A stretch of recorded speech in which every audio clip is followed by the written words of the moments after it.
What's up? How So you? good to see you. Aren't you, brother? Coming in from Bali. We're so honored to have you, man. Glad you landed safe. Dude, this is going to be explosive. For those who don't know, welcome Mark, the purpose driven trauma coach and specialist. Man, whew, purpose driven is what I feel when I see you and I talk to you. And I'm so grateful you're here. Thank you. Today is going to be a deep dive. Um, how are you feeling today, just briefly? And is there anything else you want people to know about you, anything else you want to share? It's all yours. Thank you, mate. Great to be here. I just want to preface something that I've noticed in my life, something that I've recently got beyond, having had 2 years back in Scotland, is that friendship is not defined by duration of knowing someone. It is about depth of connection, because the duration sometimes is only here for, as we've had, reason, season, or lifetime. And you and I only met. I was doing a clubhouse. You jumped on board, and it very quickly just became like Mark and Nathaniel just really going deep, and I actually forgot I was hosting a room. So thank you, mate. It's so good to connect again. That was months ago back in Scotland. We've kept in touch, and I'm excited for this today. Yeah, just having another brother and friend and confidant and someone that gets it, mate. And I'm excited that we've got a framework to touch on, but I'm also excited that I have no idea where this is going to go. That's what I'm most excited about. Where the spirit, where our hearts, where love leads, because it's going to be powerful. Yeah. And not only powerful, what are the things that we're interested in is the power of love and the purpose of love and everything that teaches us, all the mistakes and traumas, triggers, challenges, tribulations, the growths, the lessons, the mistakes, the wisdom, the nurturance that takes us to get to that point where we realize the ultimate truth is, actually, to quote you, is love is the greatest healer. And so we're going to be going in and out today about how love is our greatest healer, and what is not love, because there's a lot of people in the world who actually don't know what that means. A Yeah, lot of people. yeah. Well, I would Go say ahead. I'm going to put myself in the chopping block here, and I'll explain it as we go into this, I'm sure. I would say love is the only healer. Unconditional love, true love, not the, oh my God, you've got two eyes and I've got two eyes and we're so the same, and oh my God, and then crash 6 months later. Not the fantasy of what we see in the movies, or when we first enter a intimate relationship with someone else where we fall in love with. What we're doing really is falling in parts, positive parts of self mirrored back from another person that we haven't really owned within ourselves. So we go seeking it in someone else, and then they are but human. And then when they show the shadow aspects, because we haven't learned to love them in self fully, so they're still, so we're getting into these relationships with conditions, then all of a sudden the pedestal we've put them on comes down, thankfully, but it comes down in an unhealthy place that we then elevate ourselves and get too prideful. And then the balance of life will come to humble us again, and then we go there. I think one of the healthy things we can do is you've said, brother, is really define what love is, true love is, absent of condition, what all the ancients before us spent their life studying, probably more indirectly, but then coming to that absolute truth that all that exists is love, all else is an illusion. And I think when we can get to humble ourselves to realize that the real work is embodying that, and that is the hard work within self, you become so whole within self that you cannot help but be a vibrational match on the frequency of your divine counterpart that has also been through some horrible shit to get to that place of oneness and true love within self. And I think that's the goal. And then from there, we don't actually ever need anything, because we're so whole. And when we're whole, we don't run the illusion that we're broken and need healing. So sorry, I probably went a little bit too deep there, but I think that is the greatest truth, that love is the only healer. So how many years of your life, how much challenges and how much, we're going to use the word loosely, trauma, but I define it as a word that is an emotional experience that is overwhelming and actually can cause us to be frozen in time. In that time, how much of that did you actually have to get through before you realized that? Because I still am. I still will be tomorrow, and I still will be the day after. I think it's an ongoing thing. I think our healing work and our trauma work is just the same, just opposite ends of the spectrum. It's ultimately the same thing. It's just turning up and embodying that frequency of love, and how love, a little kind of segue. So purpose-driven trauma coach, like, in its loosest form, if you know your purpose, basically, if you have a reason to live, there's no reason to die. Okay, so if you know who you are and why you're here,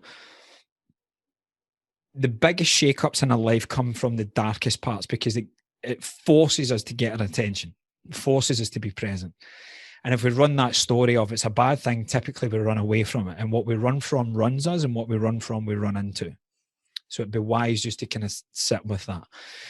So when we can get beyond the story and we actually bring ourselves into perfect balance and mind and perspective and with an open heart, we see that nothing is missing. Nothing ever was, and we're not broken. We can get beyond these labels of trauma. So yes, I'll use this in the kind of 3D to give people context so they know what I'm doing, because we're here for the 3D experience as well.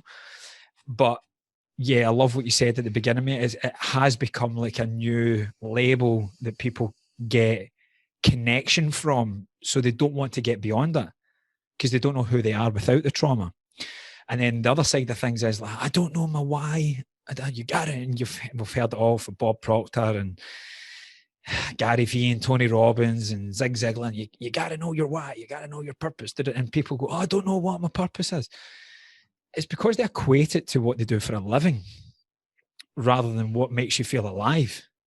And it's simply do what you love and love what you do. And beyond that, I think all of us from a soul level, our soul purpose is the same, which is to return to love. So we come from love. We turn up fractured as soon as we come into physical form, from the parents that we've chose to to use the word traumatic or easy birthing process. We come in, a baby being born just now is like any of us going outside. You imagine coming in and open your eyes for the first time. You've got a needle in front of you. You've got a guy with a mask, all these bright lights, people taking you away to this isolation room. And it's kind of like fucking lockdown, mate. Lockdown's like childbirth, but they can't express that. I'd be crying, going, retreat, get me back into that womb, man, where we feel safe. And I think that's what's coming up for us, a lot of us just now as well. So we come from love, and we go through this 3D experience based on karmic debt and past lives and all that. So I'm pretty sure we'll probably dive into all that. But our soul's purpose is to return to love and realize that we've never not been. I think our soul's path to that purpose is what makes us subjectively different in the 3D realm, because that's based on past lives, this life, this incarnations, experiences, core wounds, deepest dominant thought, inner child traumas, inner child wounding, ancestral wounding, genetic things, environment, all of the above. So a lot of people give themselves shit going, I don't know my why, I don't know my purpose. I was like, a purpose is a return to love. How that looks to you is going to be different. That's where we need to treat you as an individual and go back to that. So for me, I feel as if I've spent a lot of my life stuck in the story and seeking popularity more than purpose, because I had a deep wound of abandonment. So I would give up on the truth of self to live a lie to align to the truth of other people. And their truth at that time was based on the ultimate lie is that we're not love. So it was drugs and drink and alcohol and promiscuous sex and violence and aggression and banter, as we call it in the UK. But when you really digress it, some of it's horrible, man. It's just bullying. It's just like verbal onslaughts. and we hide behind it as dark comedy. It's just not cool. I like the UK humour. I like the dry sarcasm. I think it's a very acquired taste. It's a very intellectual wit. But when we get beyond that, when it just becomes like a rap battle, when we're really pulling each other to pieces, yeah, we need to get beyond that. So I've had a lot of that, mate. But I'm courageous enough to teach what I know, but I'm humble enough to know that I also don't know. So to answer your question, I would say it's took me to, I'm 38 just now, I'm 39 in October. It's took me to get to what I've said so far to this time. But I'm looking forward to learning from you, either through the questions to make me think deeper within myself, or the wisdom that you're going to share as well, to bumping into someone in the street that's going to affect my thing, that I'm going to learn even more about myself and them and the world. So the work never stops. The trauma work can be going a deep dive consciously into the shadows. It's bringing the pain up and the recurring stories. Maybe it's just it's the same storyline, but just different chapters and characters. But there's a theme that we need to look at. Or the trauma work also, you come at it from the light point of view. Like, what's your values? Not in terms of morals and ethics. What is the ultimate? What makes you you? What do you absolutely love to do because of what that makes you feel? Your state, think, feeling, being, doing. What's that overall thing? What if I took all of that away from you? You would go, I have fucking zero clue who I am. So in essence, your values is what's most valuable to you. But there's a darkness to that as well, because if you're placing your self-worth on those values, then you're identifying that you need something external of self to be of value. So for me, for example, if you took away family, health, teaching, education, spirituality, consciousness, connection, friendship, research, learning, music, DJing especially, travel, football, sorry brother, proper football, not soccer as you guys call it. The ball where we have it at our football, or soccer for our American friends. Boxing, martial arts, men's work, deep wellness, masculine and feminine energetics. All that you took that away from me, I'd struggle to go, I don't know what else have I got now. Would I do? Take up cricket? I don't like cricket. No. Why do I do that? So these are all the things that really get my juices going. These are things that people don't need to remind me to do or speak about. These are things that I'm intrinsically driven. I'm inspired. I don't need motivation. I don't need a motive to do it. I'm inspired. This is what sets my soul on fire. So for values, for me, your highest value is your highest purpose.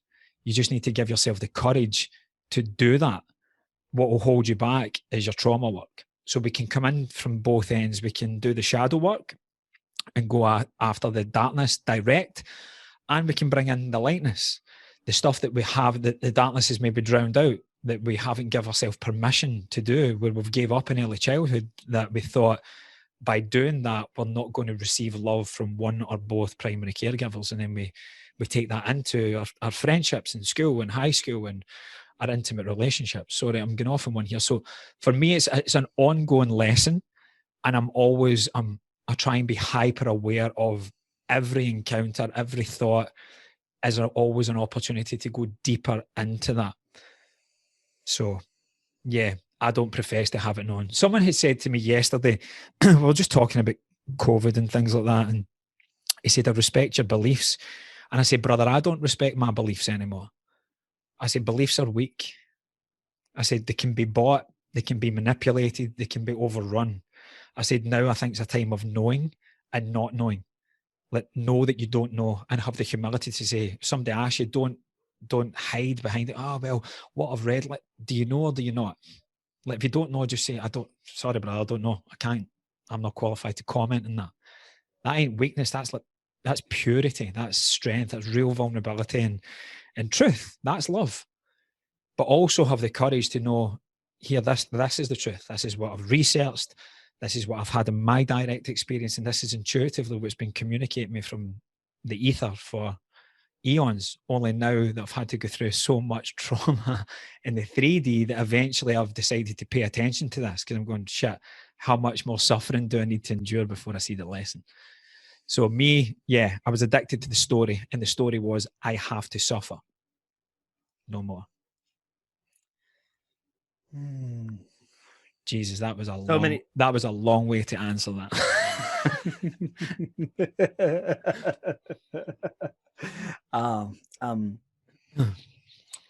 You have so many good, valuable insights, and I could literally take probably 80% of the sentences you said and ask about each one. But what I'm hearing you say basically is you have to, if we don't understand, no, you have figured out who you are by experiencing what you are not. Beautiful. That's kind of what I basically sensed. Thank you for teaching me succinction.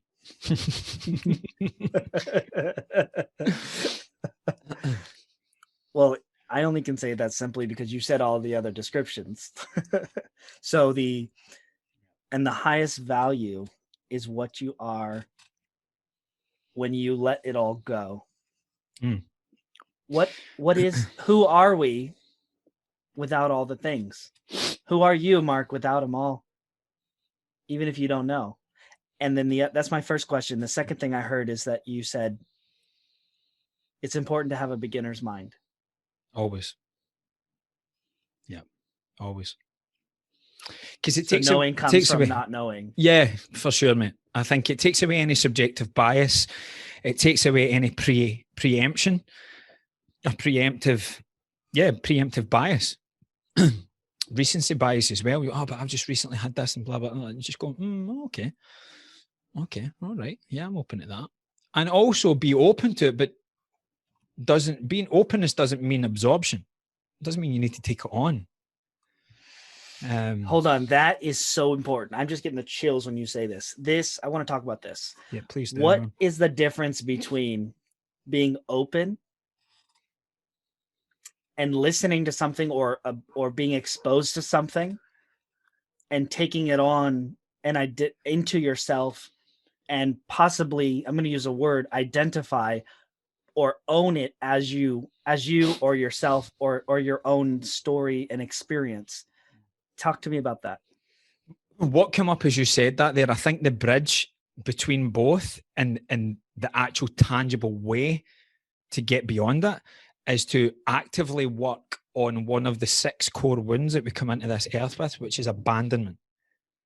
Because if you haven't worked on transcending the perspective of being abandonment, or the fear of abandonment, when you're open, you will abandon either your physical vessel, your mental and emotional values and beliefs, and you will abandon your spiritual compass if you haven't healed that wound. That's what I've never thought of that before, mate, but that's what came to me. So I think if you've healthily dealt with the abandonment wound, you can be open but still stand in your truth and not be swayed by someone else, unless you have again, but if you've done the work in the abandonment, you will also have a healthy intrigue to purposely abandon beliefs that you can now see are no longer knowledge, because you've just had a new experience that came in that has rewired and reshaped things, that is more in tune with your soul, rather than your ego of going, yeah, I don't agree with that. If they touch you and you feel that on an emotional level, you go, fuck, wow, I was meant to hear that, man. So real quick, this is really deep, and you said it in a very succinct, good way. The difference between, and how do we not absorb things and take them in as our own, but how do we be exposed to them and take them in enough to listen and critically think about them and see how they make us feel? The difference is you went right to the wounding. Where if you don't want to do that, you need to understand your relationship to the 6 core wounds, which I want to ask you about after. And one of those core wounds is an abandonment, where, because if we don't have the wound, then we won't be afraid to abandon ourselves when we're brought forward with something other than ourself. Yes. When something is brought to us that is other than us, and that we won't be afraid to abandon beliefs when they're incorrect. Mm-hmm. Is that what you were saying? Yeah, for sure. You'll have the courage to teach, solid in your posturing, not to self-righteously protect, but just go, this is truth. This is absolute. This isn't my subjective truth. This is truth pouring through me. But also go, wow, that's amazing. Because the best students aren't always the best teachers, but the best teachers are always the best students. That's interesting. So what I mean by that is that you can go and you can learn stuff and you can amass knowledge, but if it doesn't align with your soul's purpose or path to love, you'll just amass information with no real deep desire to then share it. It's pub trivia. It's trivia for the quiz. How does someone know who's listening to this? How would they know if they are a massive information versus truly in their soul's purpose? What are some markers of that? Tears, usually. And men don't like to admit that. It doesn't need to be rolling down your cheek. You don't need to be curled up in the fetal position, questioning your masculinity. Just a little moment of try to get your breath, butterflies, scared to say what you're about to say because of fear of judgment, but doing it anyway. A tear, a note of music or a verse of a song that gets you, goosebumps popping up. You will feel it somatically. You will feel it, and you will feel it internally as well. You'll just be, and you'll get to a point as well where you embrace that peaceful warrior within, that you go, I don't give a fuck about judgment here because this is pouring out of me. Even if I duct taped my mouth here, it would find a way of being heard. You feel it, man. And it's not, there's no attachment to, and by the way, all of you listening will believe what I believe. There's none of that. There's just, this is me. Pick up and put down whatever aligns with you. You'll feel it. You'll be really purpose driven from your soul to speak it. But it won't come from that energy. It won't come from that need to bang the drum. It will probably be very soft. But the impact will feel like a Martin Luther King. But you probably just whisper the right word in the right ear at the right time because it's right for you. And the right people align to it, and the ones that won't. But for me, I feel like I usually kind of get a little bit breathless or a bit kind of teary or a little bit croaky, and I need to kind of hand in my heart, hand in my belly, breathe, and then I go in. And you do it a lot as well, mate. Like when something aligns with you, you'll just go, you close your eyes and you go in, you just center it. That's truth. So for me, the body that we've kind of learned to abandon over probably the last 20 years when mental health has become all the rage, it makes us get back into our body again. We feel it. And it gives us that solid foundation to then express it and take flight. Not floaty, purpose flight. Because we can't fly if we don't have a solid run. The airplane can't take off if there's not a runway. So we need the body. We need to feel safe in it. So for me, it'll bring you back into the body, and it's kind of like that bow and arrow. You feel it pulling you back in, and then choom, you open your heart, and it boom, out it goes. And zero attachment to how it lands. Because you're not doing it to hurt anyone. You just know. So you just know the zero attachment. You just know it would hurt you if you kept it in. Gotcha. So zero attachment to knowing, to oozing out, to literally like emanating in the body and your soul, Mm. and have a drive and an inspiration that is emanating, is how you can really feel that you're in the soul's mission, soul's purpose, and it'll physiologically have certain responses that you experience, like tears. One thing also is that I think what you said without saying was like taking a pause and sometimes like letting it sink in deeper. I think there's something about that. But you didn't say that. You said tears. You said choking up, feeling. You can feel that outward giving. It's not about what other people think. It's a one way giving, and it has no negative intent. Therefore, it's going to be impactful, and it's going to resonate with those who can receive it, and it's not going to harm anyone who can't. Even the ones that reject it are going to receive what they were meant to receive, because resonance doesn't mean agreement with you. Well, that's important. And that's actually coming back to my question, which was, how do we not take on things? How do we know the difference between taking things in and actually letting things be exposed to us without taking it in completely, to where that was something you really said. I feel like so many people need to know the difference and they don't. Yeah, you'll know your trigger. You know, like one of my earliest mentors said to me, he said, one of the major problems with life, Mark, in the world, if not the only problem, and everything else stems from this, is that most people would rather be right than be loved. I'll never forget that.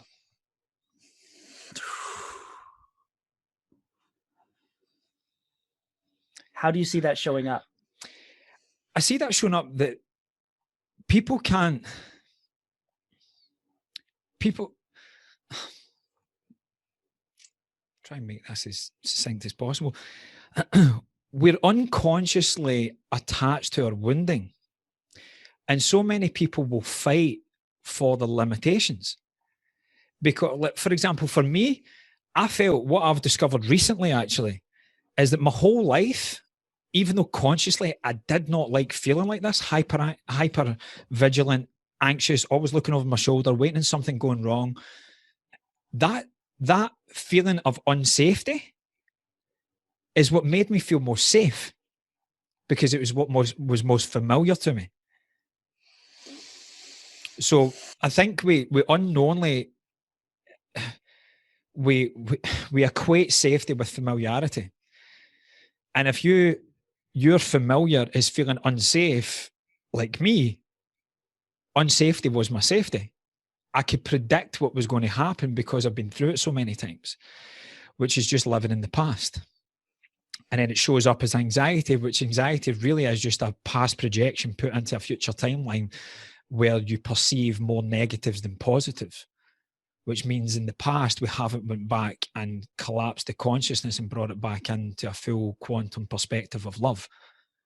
Because to say that an event is more negative or positive, or more positive than negative, is to defy physics in the 3D. So everything from the Big Bang, and everything started to polarize in energy and then start to slow in frequency until it came down and took form. Everything in 3D reality is in duality, but that's not truth. That's truth in the world of form, matter, the material and world. Our perception and our perceptions, right? Exactly, because we're our five senses. We're going through here. Yeah, exactly. I can see it, I can smell it, I can hear, taste, and touch it. Therefore, it's real. But if I live my life just looking this way, I would have to sleep like Batman. I would have to sleep standing up or find something to hang my feet on. But then if I turn around, oh, holy shit, there's a bed there. Where'd that come from? Oh, it was there the whole time. You just never saw it. What do they call it in psychology? Is it a scotoma? It's like a blind spot. A myopic thinking as well is another way of saying it. So we've all got that, because the drivers that we have coming into this world with already, stuff that we've absorbed from primary caregivers, teachers, family members, religious figures in the community, whoever, in early childhood, when we're developing the neural pathways in the brain are starting to hardwire, we're just a sponge. We're just highly hypnagogic to take all these things in. And that becomes a story. By the time we're 85% of the neural pathways are hardwired shut. The old neuroscience was by the time you get to 35, 95 to 100 are there. So the old neuroscience was by the time you get to 35, that's it. If you haven't sorted your shit out, you're fucked. You're destined to repeat it. Obviously, we now know that that ain't the case and we can change it at any given moment, thank God. But so many people still don't know that. And even when they do know it, they struggle to embody it because they've had 35 years, 40 years, 50 years of thinking, feeling, acting in a familiar way to create safety, even though if it's sabotaging to the truth of who they are. So to answer your question. Wait, hold on. So what you just said is, and you can answer. Yeah. What I heard you say is that it's okay to sabotage who we are because it's our pattern and it's our behavior and it's familiar, so we think it's safe. So people will have the belief that it's safe to sabotage who they are because it's what they've done, it's what other people do, it's what their mom and dad might have done, it's what their church did, it's what their coaches did, their teachers do, because it equals safety. Subconsciously, yes. Subconsciously. And there's one other piece to that. Yeah, because people consciously listening to this part would go, fuck, no, I don't do that. I don't want that. None of us do consciously, but that's only 5-10%. Well, in my study of some psychology and childhood development and looking at what makes these wounds, what makes this our tick, like when you're looking at books like Biology of Belief and you're researching neuroplasticity, neuroscience, or looking at, and you look at psychology, childhood psychology, you see that one of the most deepest needs that humans have is not the need for food, water, and shelter only. And this need is actually linked with one of humans' deepest fears, and that is that we desire at the deepest level is to belong. Yeah. And to belong to a community or to something or someone.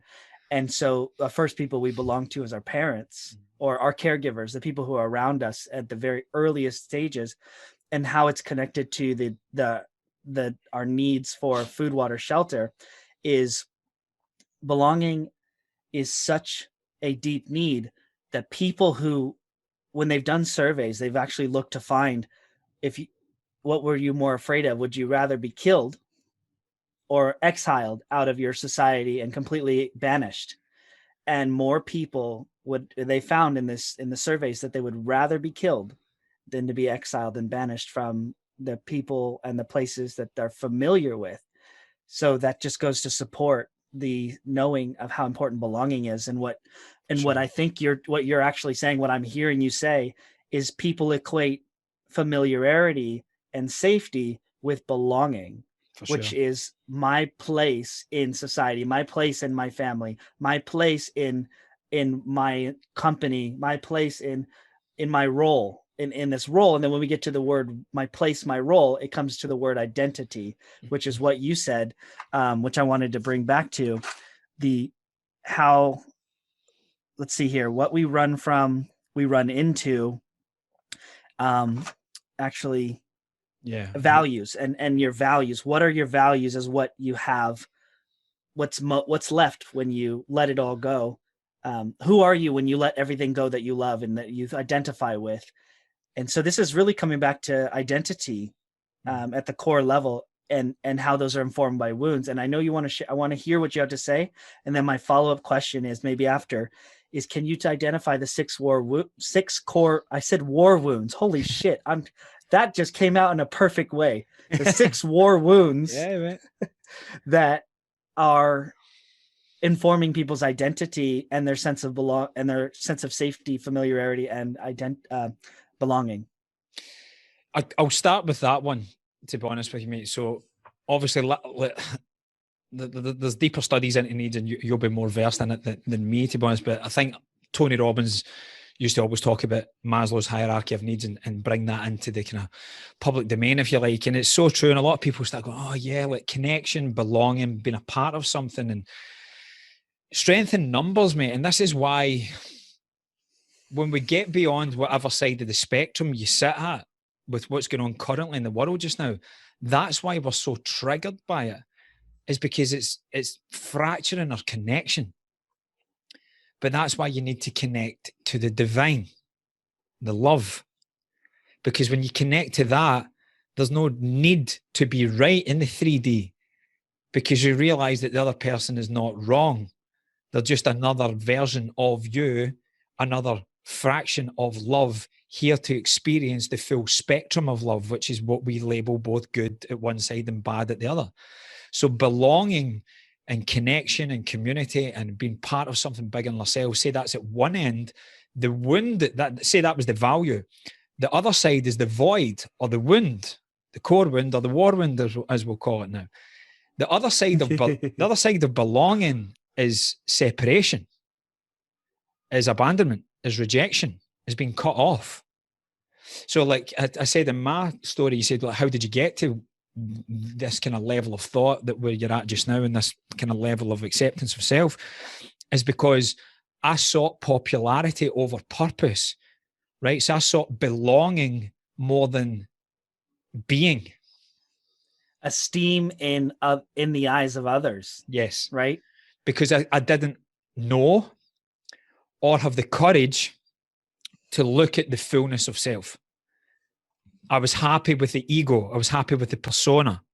I was happy with the light that the world saw, the actor that was Mark, the character was playing. But all the stuff behind the murky depths, oh no, fuck that. I never knew about them, actually. I wasn't even consciously aware that that was a thing. I just felt in my being off. I just felt that I wasn't being congruent. But it was easy to hide behind partying from Friday to Monday, wasting. So you would cope.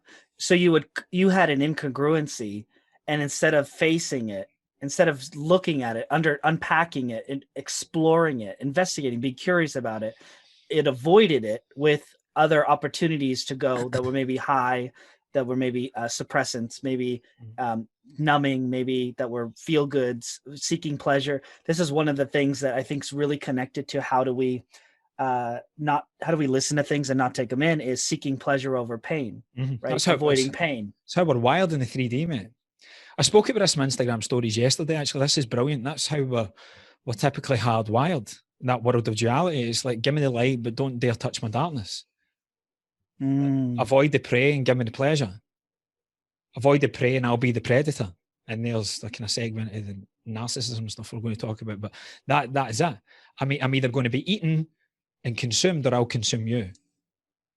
And it's just one or the other. It's just this extreme. And then we have labels of people being bipolar. And we're all senses are bipolar in nature because they're all dual. But that's not truth. That's only what we're seeing beyond the speed of light. Or sorry, not beyond, within the speed of light. I see it, therefore it is. No. But there's always an intuitive knowing. Like mothers, especially with babies, a mum can know that there's something wrong with her child when they're not even in the same fucking country. No matter what age you are. A slight comedy sideway. I call my mum Steve Martin. You seen the movie Father of the Bride? Many years ago. So she comes a while ago. I'm showing my age now, man. So she comes back from working in Europe, and she sits down and she brings her hand out like that, and she shows this big rock that she's got on her finger. And the mum gets all excited. The little brother just says, congratulations. He doesn't really know. And Steve Martin just starts like the room's spinning because he can't let go of his little daughter. And he says, what? Say that again. And she morphs into this little kid and she says, I met a man in Rome and I'm getting married. And he's spun out because he doesn't see her as the woman, he sees her as the little child. My mum still has Steve Martin. She's like that. I'm 39 in October. And she still looks at me as if I'm 5, man, sometimes. But a mother is a mother is a mother. They're always going to worry in certain aspects. But she knows when things are off with me, mate. She can feel it. Which just shows energy is not local. Absolutely. What comes to my mind and I want to go back to the 6 core wounds. I want you to tell everybody about those. What comes to my mind is there's some scientist studies coming out, and I'm not going to describe this perfectly because I need to review it, but anybody who listens to this can find what I'm talking about and they will understand it. They took a tree and its seed, and literally put it one on the west coast of the United States. I think the tree was on the west coast, and they took the seed to the east coast of the United States, and they did some sort of trigger. They experimented with different triggering stimuli, like cutting trees down near it. I think maybe fire, exposing fire to it, and then also there was something else, and they were able to measure a direct response between the seedling and the tree. And not only that, there was another part of this that I read, that they were able to measure that the same particle, this is what it was, the same particles that were from the tree were in time showing up in the seedling, which it showed that there was a quantum connection, that the tree was actually fueling and feeding and nourishing the seedling to grow in the moment. We were able to measure it, but this is the quantum connection, the interconnectedness of all things, which is, by the way, which, if we're going to talk about the war wounds, ultimately, almost all of it is coming down to, I think, this false identification with death, with the fact that we can be, our identities can be, there's so much false identification happening, which we at some level can call the ego, because the ego is something, is one that lives in the illusion and not necessarily the reality. So anyways, I just wanted to share that little nugget, and then I'd love for you to share about the six core wounds. And you mentioned number one, or one of them was abandonment. Well, yeah, separation or abandonment. So like what you were just saying there, and this is where it's an illusion of a wounding, because you've just gave an amazing example, and the quantum connection. And when you were talking about it, it just made me think of Einstein and Max Planck when they did the initial experiment to realize, when they got beyond Isaac Newton's Newtonian physics of cause and effect. Yes, we'll say this quickly and I'll go back, that karma is very real, and I'll act in this way and it will show up there, and of course. But when they separated the original experiment beyond being local in time and space, the space was irrelevant. In real time, one affected the other, not a half a second or a millisecond delay. It was boom, instantaneously, when they were completely at the opposite ends of the spectrum. So that's all of us. So the illusion of separation is an illusion. That wound of separation is there. So abandonment and separation would be one. My core wound, according to my gene keys, is guilt. And that is very evident if you know elements of my story. Even being brought up in the religion I was brought in, like my mum was heavy Catholic, and Christian guilt and shame is a very real thing. Rejection is another one. Shame, or like worthless, feeling worthless. Anger or denial.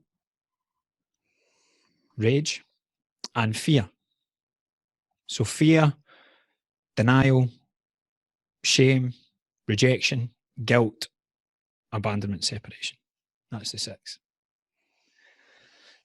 You know what's interesting, that's really powerful, that I've been in my studies of intergenerational traumas, healing our genes, healing our genetic potential, healing our ancestry that is in our bodies that we've inherited, because we really inherit both our gifts and our burdens. We get a burden and Thank a gift you, at the brother. same time. Sorry, just one quick sentence. Thank you.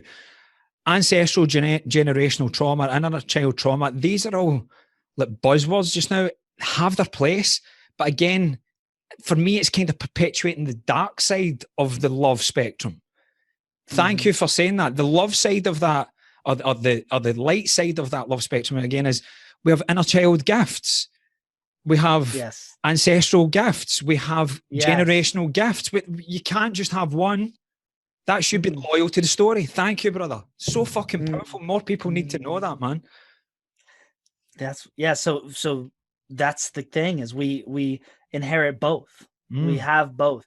And to be honest, sometimes to get to the gifts, sometimes it takes to resolve what locks them up. Yeah. What is binding them. So they're interwoven, they're linked so intimately, actually. And so when we have those, and actually, I need to quote. There was a Native American who actually said that. It was an ancient, he's not really ancient, probably in the last 1,000 years. One of the great chiefs, and I can't remember his name, but somebody on the podcast will absolutely know what I'm talking about, said that we inherit gifts and a burden. And I don't remember, but for some reason I'm saying it this way, that what we do with it is what grows. It's almost like I want to mix that saying with the two wolf saying from the Native Americans. It's like what you feed is going to be the stronger one. Kind of, I almost want to introduce that concept. But what I noticed when you mentioned each of those wounds, most of them were actually some sort of emotion. And we know scientifically, and I know with the work I do, that emotions can transfer generationally. They can be transferred genetically and physiologically through electricity. And when the work I do is I actually help release trapped emotions in the physical body when I'm doing physical work. And you can do it other ways too, but like you literally can find it down the spinal column. I'm able to find where the emotion is in the back, and apply a pressure point to the actual release point. I can identify the release point because it's all it is doing is putting pressure on a nerve that from the back of the spine is actually connected to the organ that it's lodged in. And so when you press that point, it will release, it sends a signal to the brain to release an enzyme to release that organ. And then you have connection, and you just gently experience it just enough to, like, as it dissipates and the body can metabolize it. So one thing I want to say is T is the emotion, almost anger, fear, guilt can be an emotion. So what do you think? Yeah, for sure, mate. It's like any wound is stagnant energy. Everything is energy, as we know. And emotions are energy in motion. And when they're not in motion, they're in suppression. And anything we suppress has to be expressed. And sometimes the expression of it is in its wound. So I totally agree with you. And so let's get back to this real quick. So as a coach, and what your mission is, and you learned, you had to bump through your life to get to the point where you are, to know that what your original statement was, love is the greatest healer. And then you went to refine it as that love is the only healer. Yeah. Why can't other things heal? Why can't hate heal? Because it's not real.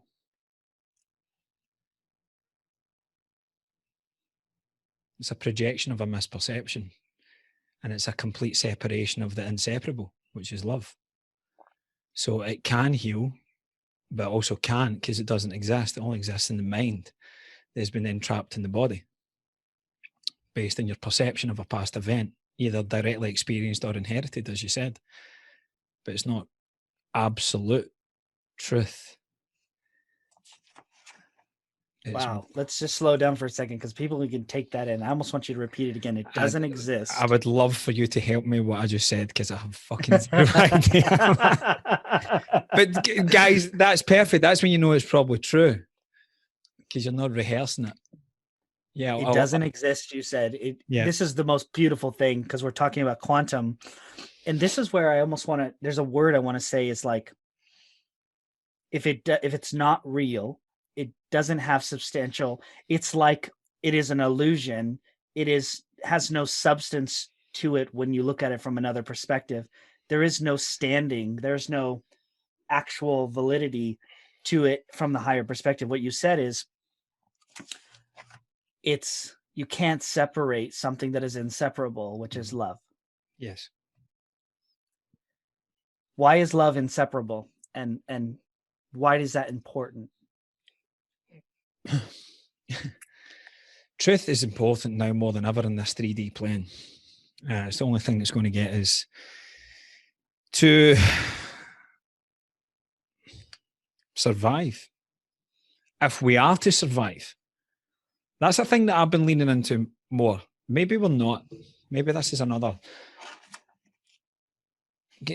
when you understand the laws of, okay, I'm going to quote one of my teachers here, John D. Martini. When the will of man equals the will of God, only then can we ascend.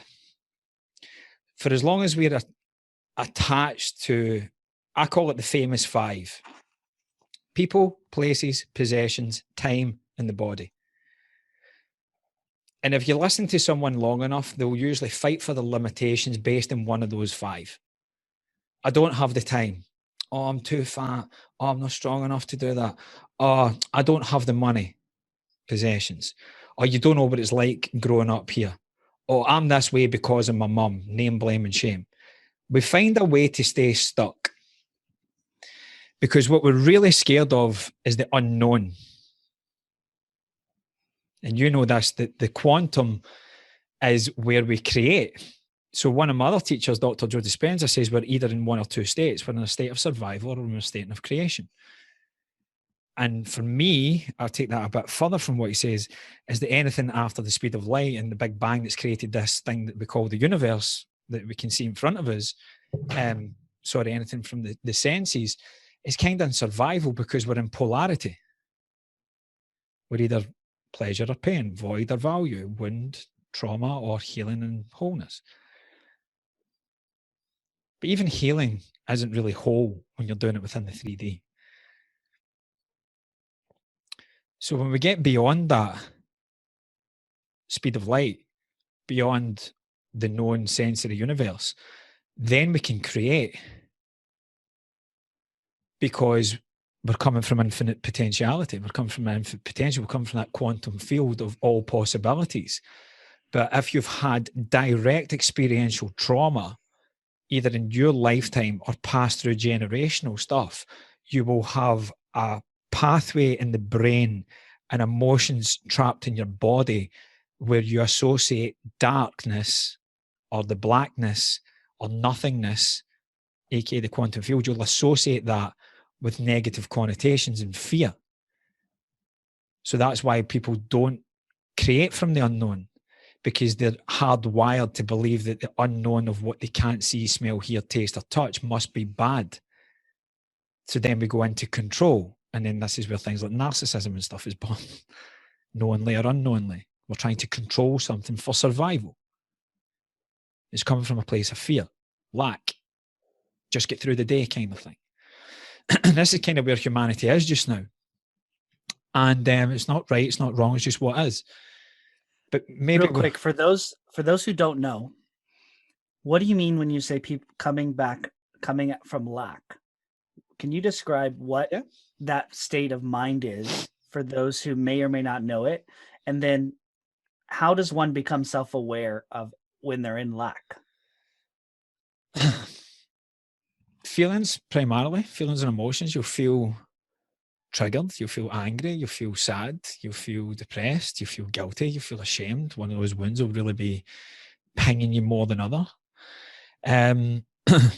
You'll be either hyper or hypo in your behaviors in one of the bottom three chakras. You'll either be very lustful or you will be extreme abstinence. You will either overeat or you will undereat. You will either be overly active and constantly on the go, or you'll feel really lazy and doing nothing. And that's when most people, that's a survival center. So just for the listeners here, just understand anything I'm saying that's in the 3D, I don't categorize as bad or less than, or survival is a bad state. It's just, again, it's labeling the unlabeled. It's just a thing. But it's just a thing that we're here to utilize and leverage to give context so that we can actually have connection and communication in the 3D. So all this kind of new age love and light, and we just need to go to the 5D. And like, yeah, you do, but this is where being open, to come back full circle to the open and absorption. I don't want to absorb negative energy and dark energy and satanic energy and that, all that darkness and black magic, and that shit is out there. Because if we're going to talk about 5D ascension and the Pleiadians and Lemurians and returning to Atlantis and all these other kind of fucking concepts that are going out there just now, you better be aware that there's an equal and opposite to that, where people don't want you to ascend. They want you to come down here into the lowest plane for control. So I don't want to abandon my body. My personal thing, and this may trigger some people here, but I'm sorry, I'm going to speak my truth, and I'm not intending to do that. My personal knowing, not belief, from what I've researched, is that I will not take the vaccine for me. Okay? Reason being, I don't think we can call it a vaccine anymore because it's not what vaccines once were in the beginning state. It's like we can't really call grains anymore for the most part. Quick, I'll make sense of this. Grains, first and foremost, were made to cure world hunger. When the people behind them could realize that they can change the strain of that, make it longer, more thing, and more profitable, all of a sudden we weren't consuming the fullness and the wholeness of grains anymore. It had, like, the conservation of energy. It didn't die, it just changed form. It became something else. I think vaccines are the same. Now, you can research the actual ingredients that are in this current vaccine, and it's not like it once was. It maybe was there to serve a need in humanity, but I think the powers that be with money have manipulated that. So for me, I don't want to have my vessel open where it can be manipulated enough to absorb negative energy. I will be open to being wrong with what I've just said, what I know of that, of what I have read and what I feel intuitively in my body based on experiences that have been really that I've had to go through to get to this point is ultimate knowledge. But I am humble enough to know that if someone else can provide evidence to the contrary, I will change my viewpoint. But I'm not open to absorb anything just now. I'm not going to abandon in core wound. I'm not going to be separate from my body. I want my body clean and clear so that I can channel messages of love and be of ultimate service. I'm not here to get you to believe what I believe. I'm not get you to abandon yours. I'm just here to share, and what lands and what doesn't. But if it gets us all to be more critical thinking and more accepting of our differences of opinion, then we're being more loving to self and to humanity. So I think that's a really important thing to know. So I won't take that. I'll be open, but it's not going to be open season on my body where people can just come in and absorb it, because I've done that. And particularly I've done that through sexual partners, to be honest with you, where I've absorbed a lot of negative energy. And women out there will say the same thing about me when I was unknowingly behaving from a wounded place.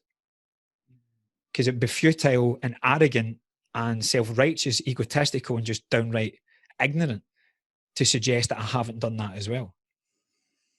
But when I was aware of that, cue my own personal core wound of guilt, I felt fucking terrible.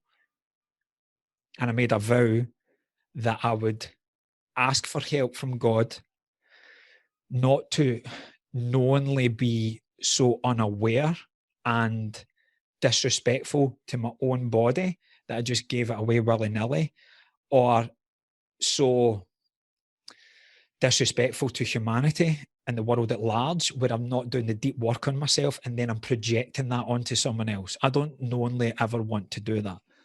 But again, I'm humble enough to know that I probably will. But as soon as it becomes into my awareness, I will humble myself and say sorry. I'll ask for forgiveness. I'll thank you for being granted that, and I will be better. So this back to the question that you said so earlier, I think is so powerful. How do we expose ourselves to something, a thought, a belief, someone else, somebody we may love? How do you let's do it this way. How do you expose yourself to somebody and something you love? Listen and hear and analyze and assess if it's right, how it feels, yet not absorb and take it in as your own, to where you abandon your own ability to critically analyze, b ability to determine, to not have an opinion or not to have an answer. How do you have space to give time and energy to maybe be undecided or be not knowing about something, or become a beginner's mind, or know that you don't know and be humble enough that you don't know, or that like, or how do you have the space to trust your intuition instead of what they're saying, even if they have full of facts and research and data and all these things? How do you learn to trust your intuition? So, and that was my question to you, is how does one person take things in and not abandon themselves, yet and not absorb it or over identify with it to make something external become internal for them and their own identity, which then goes into their beliefs, their behaviors. If it becomes their identity, they think it is them. They think that, oh, well, unconsciously it slips through. They start realizing, oh, this pain or this discomfort, I have to accept it forever. This pain or this discomfort, it's who I am. It's just how it is. And that was my question. You said you got to heal your core beliefs or core wounds, which are calling war wounds. That was your answer. And then you said that the famous five is people are arguing to keep them. Mm-hmm. And they do it through inadvertently the famous five, which is people, places, possessions, time, and the body. So, and you brought up an example about your body and one of your knowings, and I want to take this bigger to the next level higher about this concept of duality. Mm-hmm. And love can heal everything.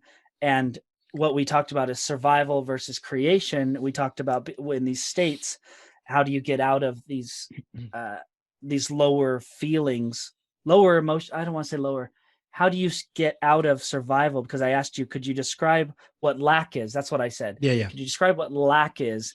And lack, and actually, let's say this. The first question, then I'll go up to duality and what that is, as opposed to what love is and what the higher awareness is from the quantum level, from the reality, from what we can't see and perceive.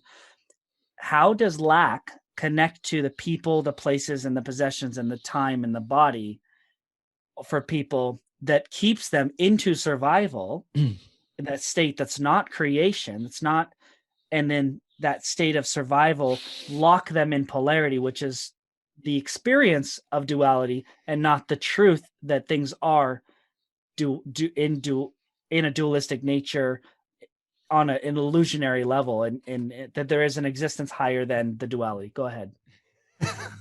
Well, such a powerful question or series of questions. It's true. Okay, do my best.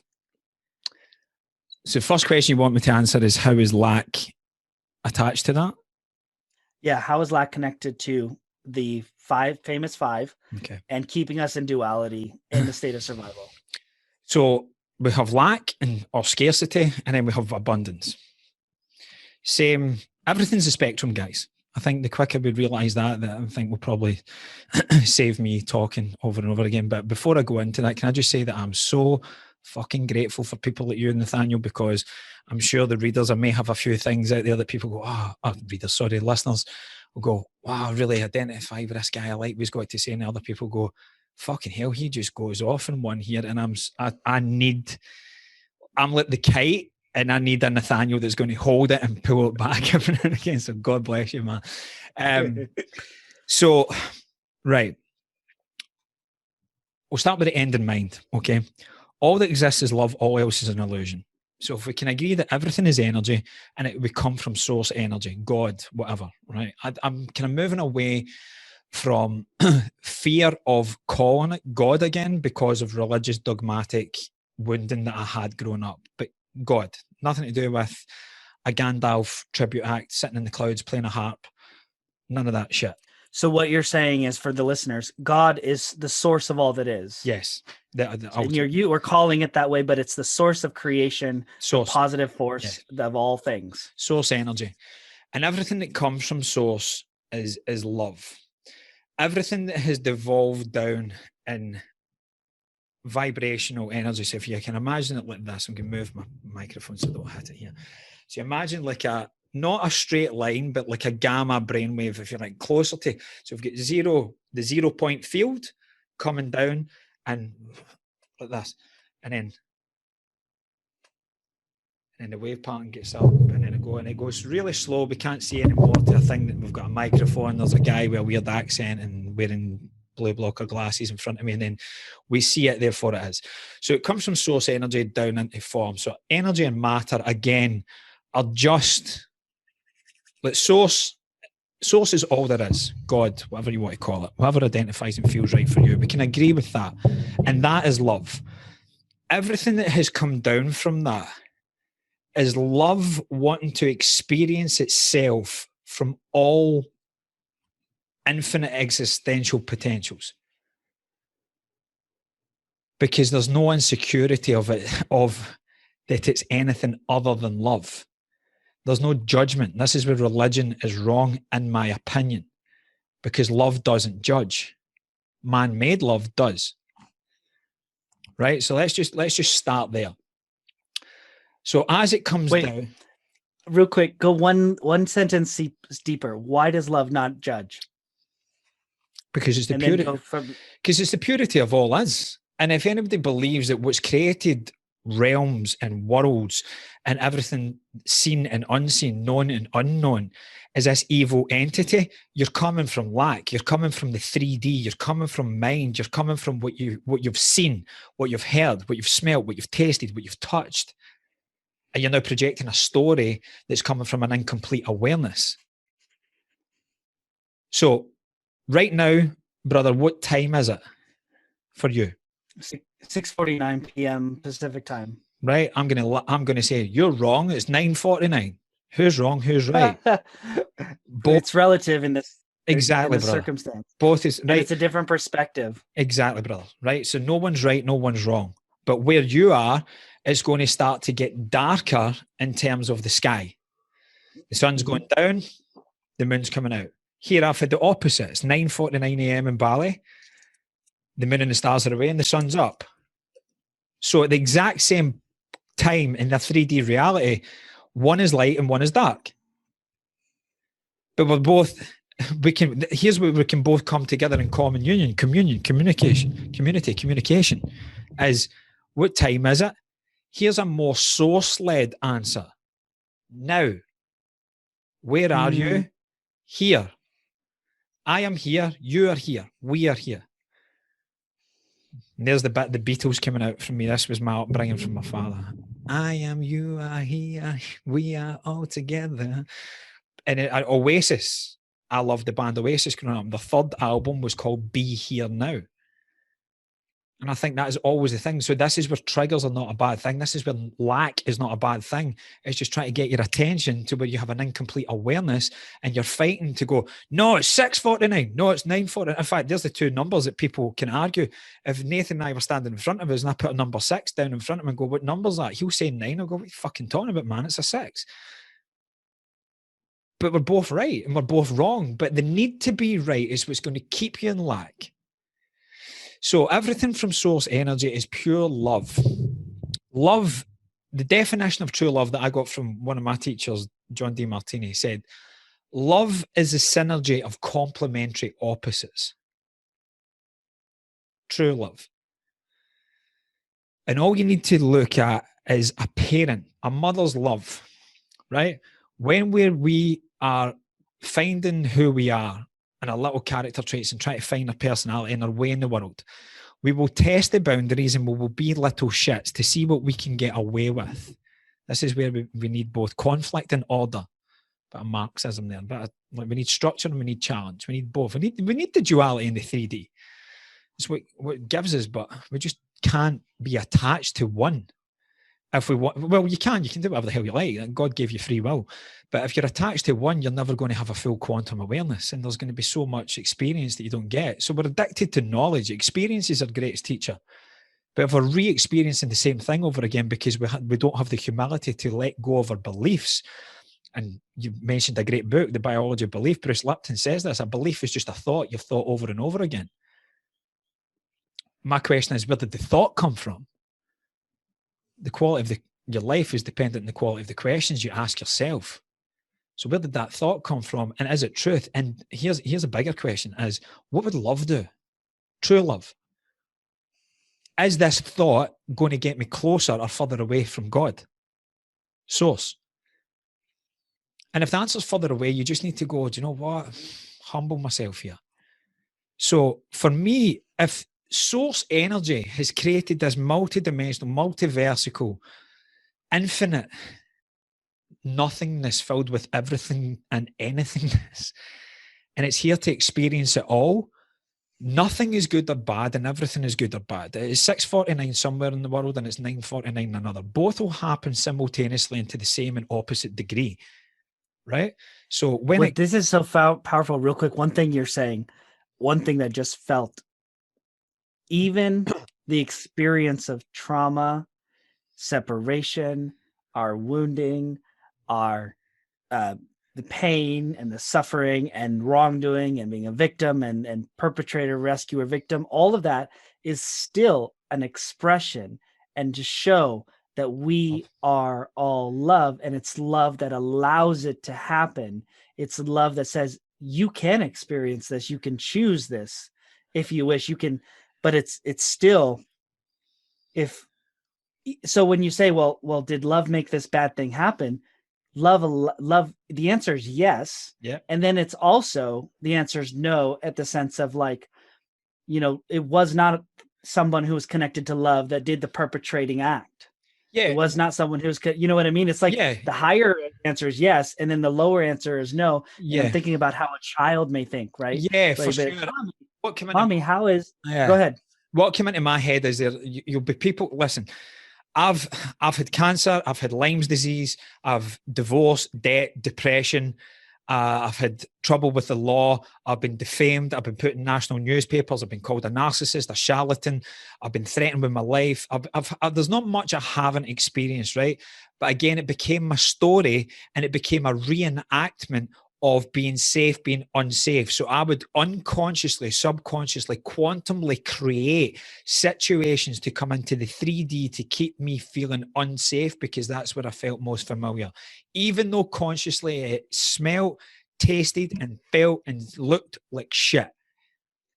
And I had to get beyond that. Did you feel, well, you just said if this familiar, do you think on a subconscious level it was that sensation equals love, or it was just that equals familiarity? What do you think? In the time, no. I'm here. I'm having the 3D experience. I have moments of victimization. Why is this happening to me? I'm on my knees praying to God, begging for God for forgiveness, begging for God, why is this happening to me? I'm getting called all these things. People are making me out that I'm out here to do wrong to people. I was like, I fucking love women. I love my fellow man. I hate this. I hate bullying. I hate that I'm using the word hate in 2 sentences. God help me. I'm on my knees humbling myself because I had to. Because I was stuck in the story of victim, that these things were happening to me. They were happening for me. Because I can now go through it and I've got a greater level of compassion and empathy when people have got this. People's, quick segue, UFC at the weekend, I was watching it with an American guy up in Ubud in Bali. A couple of guys, an American guy went like that. Why the fuck are you cheering for Conor McGregor, man? He's like, I look at you, I look at your energetic field. He's like, you're a good dude, brother. How the fuck can you be rooting for that guy? He's pure evil. And I said, this is his last chance saloon, brother. I said, for me, and I don't mean the fighting aspect. I'm saying, oh, has he got it anymore? I went, I think with the amount of money he's got, I said, in the darkness that I can see, that if I'm really honest to you, brother, I'm trying not to look at, because it's shattering my illusion of what he represented. So Scottish and Irish are very similar. Came from a lot of British ruling and a lot of kind of ancestral trauma, right? Conor McGregor was like the great white hope. He was like the rags to riches story. He showed us from 2013 getting €60 a week welfare. Now all of a sudden he's Forbes' richest sportsman in 8 years. Now when you look at deeper into what's going on in the world, if the powers that be that are running, remember this is where we've got nothing to fear, because they're running a material world. It's the lowest form of fucking energy, man. So the only way to get beyond it isn't to take the vax or not to take the vax. It's fucking to return to love and get beyond the senses. Live in the quantum. You can create whatever the fuck you like. There's no pain and suffering. There's no the fucking Illuminati versus the woke, or the sheeple versus the people. There's none of that. That's just fracturization and judgment.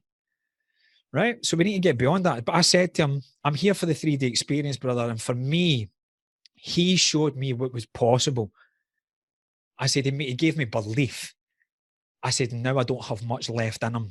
I said, but the romantic in me hopes that he can return to love. That's what I said.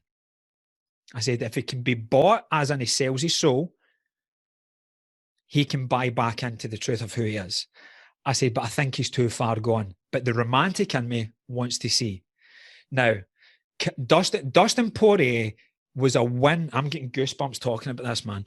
Dustin Poirier at the weekend was a win for the light, because He said, brilliant quote, karma isn't a bitch, it's a mirror. This guy was talking about how he was going to murder me and I was going to leave this octagon in a stretcher. He's lying there with a broken leg, still chatting shit to me, and he's going to get took out this octagon on a stretcher. That's karma. I don't wish it on him. It ain't mine to serve. It ain't mine to wish. Even in this, I hope he gets home safe to his beautiful family. You don't clown around about murder and killing people. That's happening out there just now. You don't say shit like that. And Connor's still shouting, and Dustin shouted over to him. He's like, shut your bitch ass up. And I was like, there we go. That's not love and light. This hashtag light worker. You can't be a fucking light worker without simultaneously being a shadow worker. The brighter the light, the darker the shadow it casts. The darker the shadow, the brighter the light. We go out at the pitch blackness and we marvel at the moon and the stars. If we just had this bright light sun and Antarctica and everyone was covered in white, you wouldn't get very fucking far. You need the shadows to help take form, to navigate. This is why the 3D world isn't bad. It just is. The definition you give it and the perception that you look at it from will determine your experience. So Dustin Poirier was able to hold himself a high regard. He was able to go, hey, fuck you, man. No, here's my boundary. You're crossing it, and that ain't happening. But even beyond that, he chose love. Sort your fucking shit out, brother. What the hell are you doing, man? Get home safe to your beautiful family. That's class. That's integrity. That was a big one. So 3 hours after this, this fight, me and this guy spoke everything, mate. We went very in the quantum and back again. Oh, sorry. Turn that alarm off. And I had said to him, I said, mate, there's probably that 3D part of myself where I was loyal to what's possible for McGregor. And the guy took my hand very softly, but very powerfully. And he said, brother, I totally get it. Thank you so much for sharing this with me, man, because now I understand from a compassionate level, while some dudes from the UK and everything are cheering for this guy, because all I could see from what I've known with what's going on really with the world, he said, look at, he said, Dustin Poirier, an American in America, walked into that arena getting booed, man, from thousands of people when he's good, and the evil come in and he get cheered and celebrated. Is that not reflective of what's happening for the masses in society just now? I said, yeah, it's fucked up, but it's also a beautiful opportunity to go beyond it. And he said, brother, he said, this is the truth of who you really are, Mark, for what I can see just now. He said, loyalty ain't a bad thing, brother. Be loyal, but be loyal to truth. And I'm like, wow, yeah, you're absolutely right. And intuitively, I knew Connor was done. Nothing to do with his performance as a martial artist. He'd sold out. To play at that level with that money. And again, I don't want to get down at what you believe with the corona, all that stuff. You can look into that yourself. But again, a knowledge thing. He makes the UFC a lot of money. Who's the president of the UFC? Dana White. So always he gets special privileges. Then you look at who owns the UFC. Who owns them? I'll allow you to do that. And of course, it's money. It's this mass thing. It's this great satanic lie where there's no karma. You can have all the bitches, all the riches. You can do what you want to people and you'll never need to pay for it. Bollocks. And that's what's going to be the downfall. Well, we understand. Can you describe karma? What and figuratively paying for cause and effect is probably the easiest way to put it. Like, if you act in this way, it's going to have an effectual circumstance, and just like what you put out, you'll get back. Is probably the kind of simplest term. Now, in this incarnation, these people may be seen to get away with what they're doing wrong. Mm-hmm. But when we understand the law of conservation, the energy doesn't be born or die, it just changes form. We can get over another great fear you spoke of, which is death. And we realize that we're infinite beings, and we can get back to that potential. We can get back to that creativity.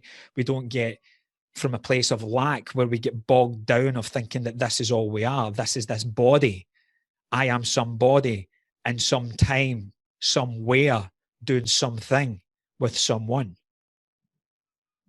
We can get beyond that. We can be nobody in no time, nowhere, with no one, doing no thing. And then we can. You just said something really profound. I just want to add, and because everything you're saying is just blowing my mind. It's so good. That's Dr. Joe, by the way. I can't take that as mine. I was Dr. Joe's Got that it. last bit. What I just sensed is like when I think of religion, they have, and I think of duality. If it's true that death is not the end, if it's true that death is not the final frontier, if it's true that death is just recycling our consciousness, our Excuse me. energy, no problem. And then what would it mean? Two things. Then our who has the biggest capitalization on the belief that death is not the end? And I would say there's indirectly it's not even that it's not the end, it's that they have the capitalization on who goes to where, which is our spiritual and our religious, not spiritual, religious institutions have the biggest monopoly on the belief around death. I think, or one of the largest, let's say it that way, and what happens and what it means, and if you do this, then this, and I was just thinking, what would a world look like if the children were, and not even adults, but children were able to experience on a knowing level that death was not the end, or grew up knowing about this, and what would they be capable of with greatest respect to it, not being ignorantly fearless, but being confidently knowing that that this is not the end. What would that look like? What would that feel like? What would a child do if they knew death is not the end, and that all things are just recycled, and they explored with that curiosity everything from that perspective? It's just like it's the one of the ultimate unlocking things. It's the ultimate disidentification to of our the five famous five you said: the people, the places, the possessions, the time, and the body. Like ultimately that would be one string to pull out the entire woven narrative of our world. And without going too far, I'm getting the chills here, but without going too far into this, the what's so interesting is in one way that people can know that death is not the end is when they have a therapeutic, safe, internal, in nature, in a very clean, energetic environment, not in cities very much, psychedelic experience, what's guided internally, like when they if the movie, if you haven't seen it, Fantastic Fungi, the documentary about therapies that are that are very safe, with a long-standing relationship with the therapist. I think that the people literally get in a nice blanket, they lay on a couch, they take 2 capsules of the mushrooms, and then they go internally and close their eyes, and they're just breathing, and they focus on their breath the entire time. And through that experience, many of them experience what they say as either God or source, or they remove the veils, they remove the fears, the insecurities. They're able to allow those things to fall away, and they report back this experience has allowed them to see through some illusions, that they no longer fear death. So that is the second part to this that I feel like I wanted to bring in. So we have the children, we have the monopoly over the idea of death in our world. Then we have, what does it look like if children are actually experiencing and learning and taught that it's not the end, that there's more to it, that even maybe even part of them, their higher self, is existing beyond this, and that they can connect to that. I mean, and then finally is the one way to do this is with our plant medicines, and the ancient wisdom that's here way before all the humans were. These plants are, they're so close to our DNA. Many of them, plants, I think one of my mentors says plants are 98% the same DNA as humans. So that are connecting to us on a subconscious level, which is our body, because the body is not just our mind. So those are the things that came to my mind when you were saying the law of conservation, the end the fear of death. And you were talking about going beyond the material plane, and the lessons you learned that you were sharing an exchange with the brother about the fight, but you really took it into a bigger return to love. It was, you were rooting for someone to return to love. But also being aware that he never isn't true love. Right, at the same time. He's only experiencing it because he is in the love. Yeah, he's expressing from a very dense and dark side just now. But with that, this is why nothing is missing. With that, I actually said to him, I said, hey, I'll never root for him consciously again. But where I'm grateful for him, I said, he brought me to you, brother. And this ain't the first and last time that we'll ever speak. And he said, absolutely not. So Conor McGregor being the panto villain just got me a connection for life beyond this lifetime. So how much love do I have for Conor McGregor? Now, do I agree with his 3D actions? No. Does my higher self love him? Yes. Does my lower self, my unconscious self, my egoic self look at him if he's involved with all this satanic shit that's gone through Hollywood and LA and all that? No. I wouldn't say hate. I'm very conscious of that. But if I saw him in the street, I would get my ass kicked as a martial artist, but I would go out fucking swinging, man, because I don't fear it. Because I would stand in my truth. I would protect the children. I would do all that stuff. But anyway, I'm just showing that nothing is missing is the first thing I would say. To answer one thing. Sorry. You said one thing that I think is so important. Don't judge a book by cover is the closest thing you can say to why someone is doing something or something. We never know the full story. Why you and for us to assume this is another one of those identifications, one of those challenges. One of the things keeping us locked in duality is assumptions. So I just wanted to name that. We won't go there, but keep going. Yeah, for sure, man.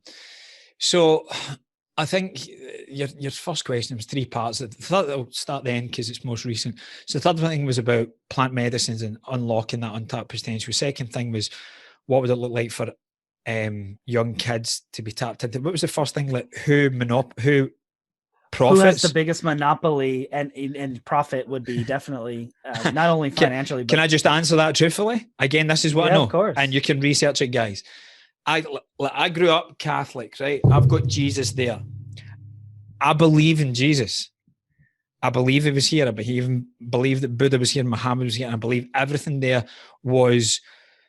They are so close to source energy and the purity of their spirit at all times. That is another level, man. But it was still on the cross, scared shitless. Father, why have you forsaken me? Having doubt, and probably bringing up guilt and shame. Why is that? But he's here having the 3D human experience, but still at a higher level, driven by love to return to that. Right? So I believe in Jesus and 100%. And it's took me a long time to kind of go back. I've never not consciously said the opposite to that. But because of the dogmatic approach and how guilty I felt growing up as a Catholic, I just stepped away from going to church because I was like, this makes me feel shit and I'm not doing it anymore. So I've got a video that I'm releasing later today. It was a conversation I had with my mate. I'll put it in IGTV. It's about 30 minutes long, and I talk about all of this in a very succinct way. But my father loves, so that's that Aram. This Aram here is all music related, right? My father loved the Beatles and John Lennon specifically. And John Lennon has a quote where he says that he believes that Muhammad, Buddha, and Jesus all existed and their teachings were true. It's just the translations have gone wrong. So what I'm about to say here isn't to piss anyone off, because I've grown up Catholic, and you've got to understand from a higher conscious point of view, I chose my parents before I turned up because I knew they were going to be the best fit for me in all my trials and tribulations and all my bipolar experiences from good and bad and everything in between, because I knew it was all love anyway. So that religion I was baptized into, that I was communioned into, that I was confirmationed into, wasn't my mum and dad taking me to church as a youngster and doing all that unwillingly. Like, my soul signed that contract. So there's no victims here. I'm not saying that. Just my experiences as I went through, I went, I need to take a step away from this. Now I can consciously talk about God because my experiences have brought me to a higher level of consciousness where I don't equate it to religion. Because religion is built on that, fuck it, I'm going to say it, that satanic lie to divide and conquer us all. It's got us to separate. When you look at the purity of the earliest translations, everything, they all say the same thing. It's all amazing metaphors to get us to understand the story of the 3D, to go back to the truth, which is love. They all say the same thing. But we have us in the 3D fighting fucking Muslims against fucking Christians. The New Age against the fucking old age, the spirituality against, again, it's, oh, I'm more spiritual than religion. No, you're just perpetuating fucking duality. We need to get beyond all of that, right? So to answer your question, who monopolizes from that the most, based on the premise that I've just given you guys, is the Vatican. And you can research that. And if this whole fucking shit show, if the lid eventually gets lifted, and I said that to my mother, God bless her, because, quick segue, she had said, when I started uncovering the world of quantum physics and things, I just felt closer to God than I had in a very long time, because it made sense to me now. There was no shame, there was no guilt, there was no... I mentioned God so many times over the years, and every time I did it, I shuddered. I felt it was being blasphemous. I felt that I was going to have the wrath. And I'm going, that doesn't make sense. How can he be all loving, but he's going to punish me? And I'm like, I don't get this. The fucking roof of the Sistine Chapel, trade that and give that to fucking Africa. Then world hunger's no more. Like, this doesn't make sense to me. I'm talking about when I was like 6 and 7 years old. It's an incongruent belief system. Yeah, for sure, brother. So I just felt guilty all the fucking time, man. And then it led into all this. I think it leads into people pleasing. It leads into the duality even more of only show your light and suppress your dark, or massively repent from a place of beating yourself up in shame when you think you're unpure. I'm not saying don't ask for forgiveness and be more conscious in your being, but don't fucking banish yourself to the eternity of the pits of hell in your own mind, where you don't forgive yourself for just being human. You made a mistake, you learn from it, you apologise in truth, you open your heart, you move on. But the Catholic Church never allowed me to do that. So my mum, when she heard me talking about all this stuff, she's like, meditation's just the same as prayer. And she was doing it quite aggressive to get my attention. I was like, you're absolutely right. And she said, oh. I was like, Mum, I don't want to argue with you. I said, listen, my mum, at 2 years old, her father left. My aunt is 10 years older than my mum. So my mum was 5. She was coming into an empty house because my aunt had to go to work to support my gran. So they were working 12, 14 hours in the factory. My mum was coming at 5 years old, peeling potatoes, starting dinners, taking the dog a walk, hoovering, vacuuming, doing washings, tidying up at 5. And to be fair to her, she doesn't play the victim and the martyr. But that's what she's seen. And her disconnection and her separation and her fear of abandonment and her loneliness is what brought her a real deep connection to God. Now, her pathway through that was Catholicism and Christianity. I said to her, I said, no way would I ever want to take that away from you.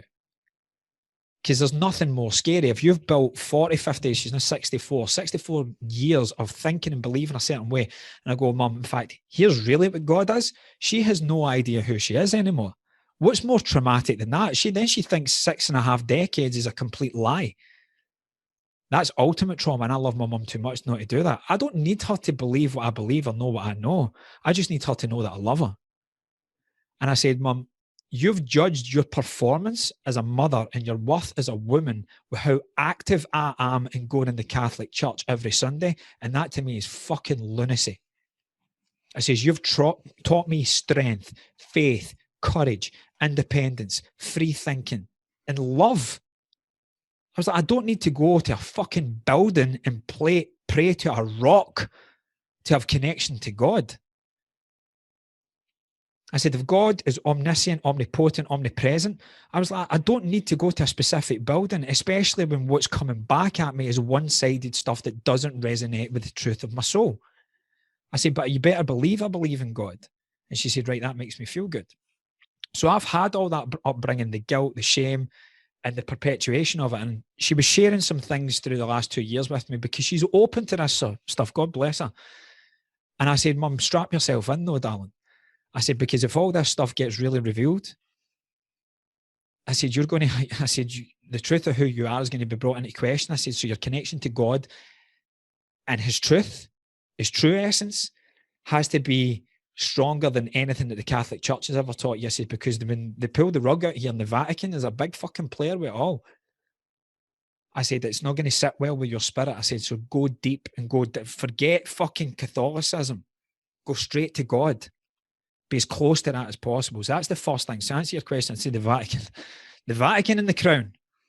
There's something so important. My sweetheart says the biggest and most underrated thing that religious people, and I come from a religious background, so I can just speak for myself and for what I've experienced, is that they don't see in the teachings of Christ or the teachings of their prophet, the teachings of Jesus, their savior, is that it's like a twofold. It says, it's written in their book, that in the Bible, that says, ye shall do all that I have done and more, number one. Mm-hmm. And number two, that his true teachings are that you have a direct connection to the Father, mm-hmm. that you don't need an external source in any way to be connected to the source of creation. The kingdom of God is within. The kingdom of God is within. There it is. So, and yet, if those two things, if that's all that we know, it steers us away from institutions that try to monopolize or say, you need to come here to do this. You need to come do this to do that. And I know I just mentioned how psychedelics, or I say has plant medicine in a sacred container and safety with a really trauma-informed practitioner who's really wise and careful and caring and experienced, maybe even trained, can facilitate the dissolution of that which separates us through a journey in the right way. That's not, I really don't recommend them in cities. If you do not do them in cities. Like, I would say it's an unspoken guidance. I would call it, it's a law for myself, but to access the awareness, but the access is still there. Yeah. And so I just wanted to name that. So go ahead. Yeah, for sure, mate. And I'll probably answer that question first, and then I'll go to the children one. So everything in the 3D is dualistic in nature.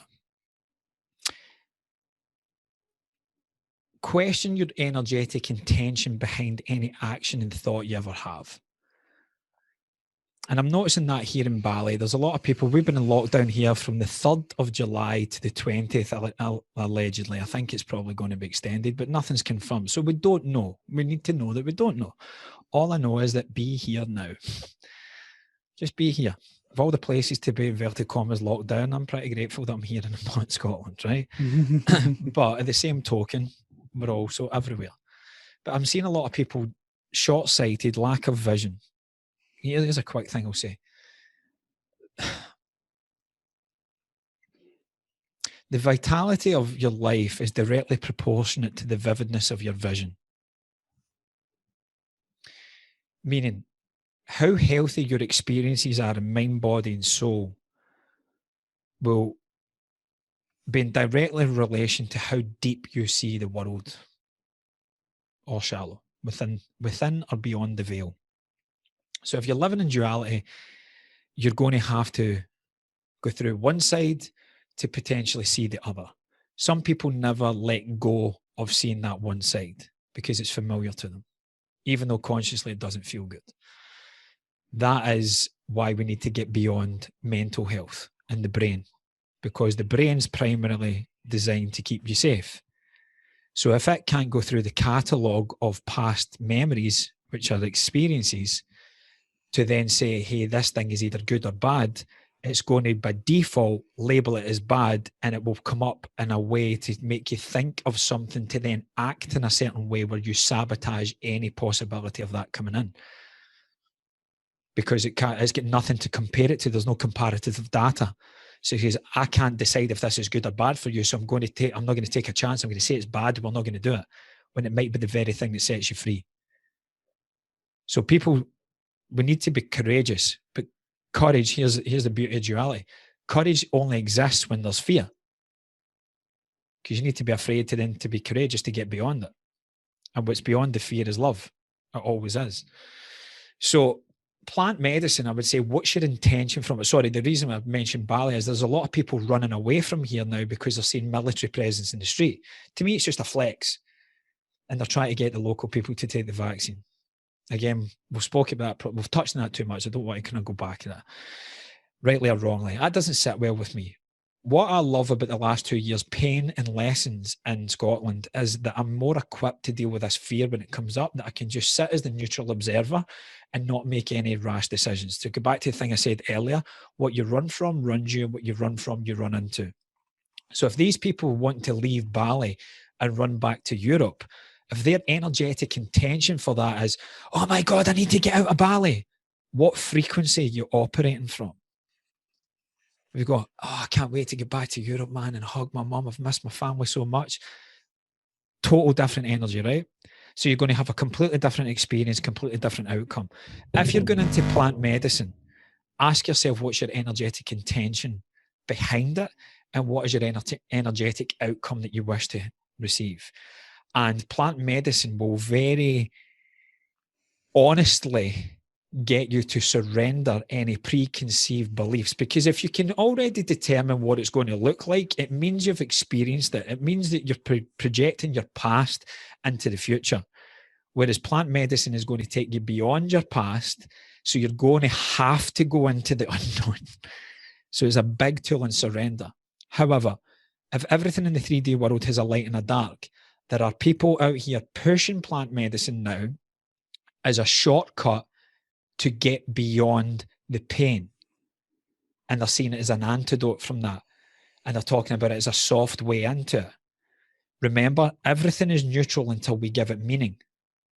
Good and bad are just good and bad.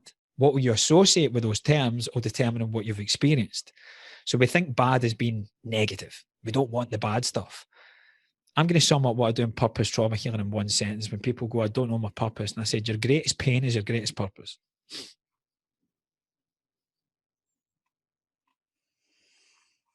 Can you elaborate?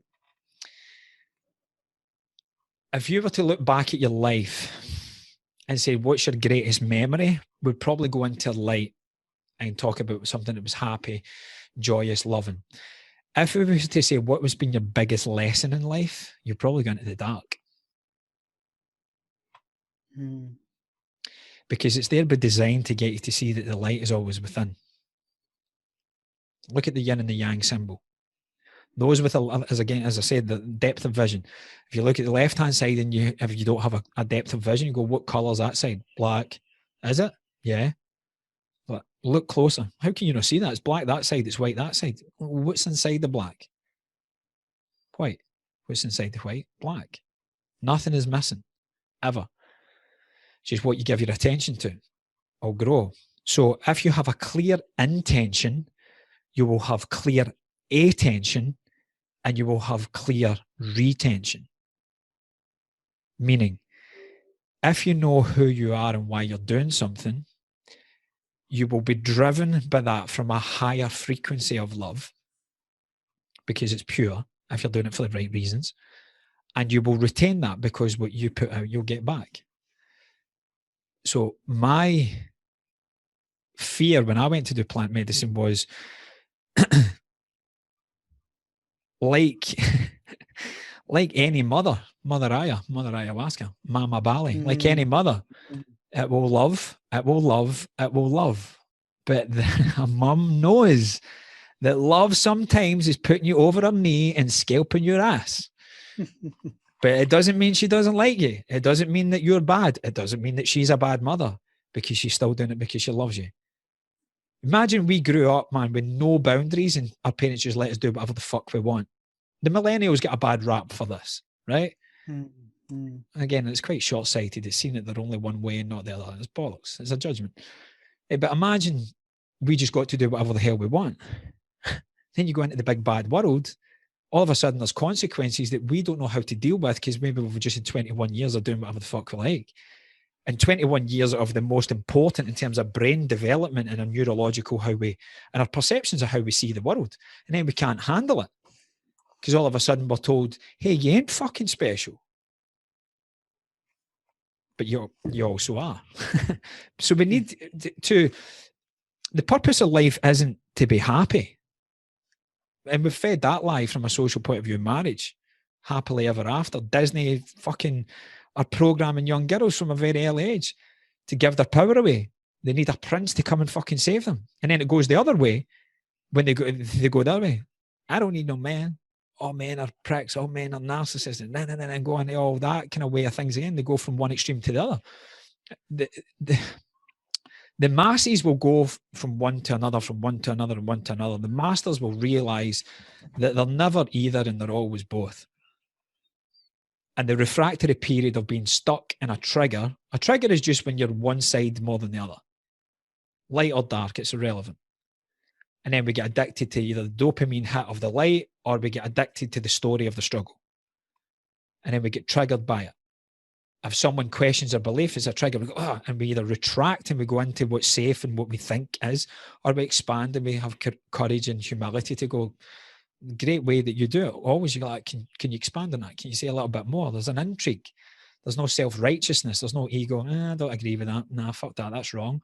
You don't need to agree with it, but you don't need to be disrespectful about it.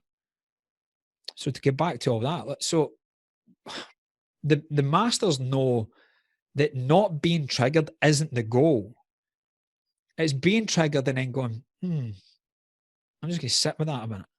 I always go to music with things come to me. There's a band in the 80s, Depeche Mode, and probably the most famous song is Enjoy the Silence. We don't know how to do that. We don't get taught that. I always feel as if I need to be speaking all the time. And I'm speaking to myself here. People will be laughing, listening. I go, oh, fucking, this guy's not shut up for 2 hours. But that I'll own that. That's a wound of mine. I get growing up when I was very inquisitive and I was asking things, my mum would scream in my face, shut up. I'm like, or my dad would go, my dad was a principal, so one of his highest values was knowledge. And his ego would be triggered when there was someone younger than him, his son, his heir, that would think beyond him and he would shoot me down. He's like, but he would do it in a kind of dismissive, intellectual, mental fuckery way. And he was like, he would say his piece, and I'm like that with my mouth going, like a dog ready to bark, ready to speak. And then when it was my chance to speak, he'd put his hand up in front of me and go, and you don't even need to reply here. So everything just gets shut down. So one of my inner child wounding was I felt unheard. I felt I had nothing to say of note. So I would suppress my voice. And metaphysically, that can show up for some people as thyroid issues or asthma. You struggle for a breath. You struggle to speak and communicate because you think you're not worthy of being listened to. So inner child wounding is not feeling seen, not feeling heard, not feeling worthy, not feeling understood, really not feeling safe to express any of those things, because underneath all of that, the lie that all of these things have then created is that they don't feel loved. They don't feel loved as they are. So then as a very young kid, we start to abandon our core values. And that's when we start to learn our core wounds that we think, okay, to get love, I can't say this. I have to do that. And we give up the truth of who we are to form. Please take it away. I know you've got hundreds to add to that. Oh, you just said that. We abandon ourselves to get love. We abandon the truth of who we are to get love because we're trained to. What we see in our environment, what gets passed down to us. Wow. Because in your case, you were trained to not speak and not contest, to obey authority is what it is. And so your needs don't matter. So that became a void. So then my value became public speaking, right? And here's where God has a sense of humor. What is one of the hardest accents to understand? Gaelic. Fucking Scottish, man. So many American people are, is that even English, man? Oh my God. Like, you get such a thick It's accent. it's true. There, you do have a strong accent, and I think it's very rich. So, It took me a I've long learned to. time to love it, brother. I thought it was a hindrance. I bought into that wound and just made it take a different form, which Mhm. was I've got nothing to say. Like I would go to I lived in Qatar for 2 years, 2011. I was teaching out there. And then I moved to Australia, and the Australians are they're so laid back, man. They're horizontal, right? They're so chilled.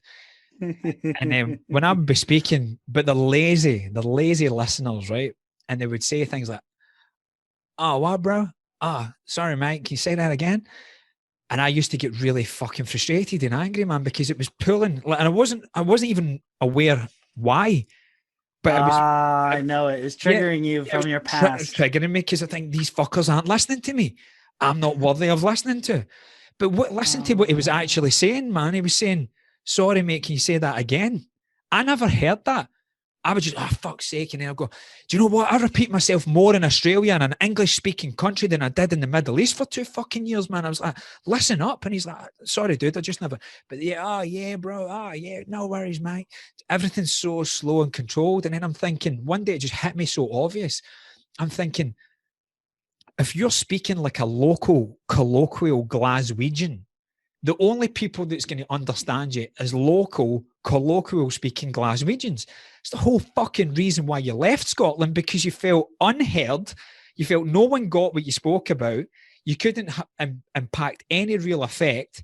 You moved away, but that familiarity has me stuck to that identity, even though it's the very thing that I wanted to let go, because I knew intrinsically that I had an international mission.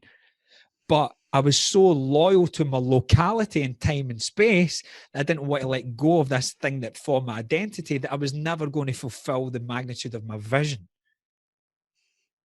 So I stayed That's slow. so ironic. The irony is so good Oh, man, here. that's when you know The God's story is just, so good. God's up there pissing himself laughing, man. If life's serious at times, he's also got a sense of humor. It should be, man. It doesn't always need to be wounding and seriousness. And brother, I'm consciously trying to bring that back into my life. I'm very playful. I've forgotten Mhm. about that for a long time, mate. I've became very serious. And that inner Mm. child wound in me that we talk about healing is let it out to play. Here's another sense of mine. I said that in a dear brother of mine's Facebook Live years ago. And he said, oh, and he's worth a follow, mate. He's doing amazing things now. He's in Austin, Texas. His name's Stefanos Sifandos, one of my dearest brothers. And we are doing a live, and he said, oh, fuck me, man. Can you say that again, brother? And I said, when play becomes your purpose, performance becomes your product. Mm-hmm. What I hear when you say that is when you commit yourself to creativity, like genuine creativity, not forced, not manufactured, not you know uh, fake, genuine creative energy. When it's in its creation mode, um, productivity, you become in flow basically, and then productivity becomes the outcome. Do what you love and love what you do. Right. So when you are being, as you said, in creativity mode, so when you're in the mode of creativity, the creator, which is all of us, doesn't get doesn't get attached to what the creation. He's just in love with the creativity mode. So he enjoys the journey. He's not hell bent on the outcome. But when you are embodying the process, when you're in flow of truth of who you are, when you're in that creative flow, that's when you create the most impactful work, because you're in flow with self. You're in Mm-hmm. truth. You're not Will attached you to say this? I need to do that to get this. You're not, sorry, here's a Dr. Joe thing. You're not cause and effect. You've got beyond that. You're now causing the effect, because you have an effective cause, which is your purpose. And the purpose is just to be playful. And what brings you most play and most fun is your highest value, the thing you enjoy the most.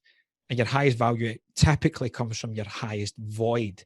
So the thing that you perceive not having growing up is the thing that you're intrinsically inspired to go and get as an adult. And then you just love it for the sake of loving it. You don't need to justify. There doesn't need to be an outcome. But the beautiful thing is you get more than you ever thought, because this is your God-given talent and gift. Now you're no longer living in a box thinking you have to behave in a certain way to get something. You're just being. Sorry, brother. No, could you say it again? When your purpose is to play. When play becomes your purpose, performance becomes your product. I'm just going to let people sit with that for just like 10 seconds.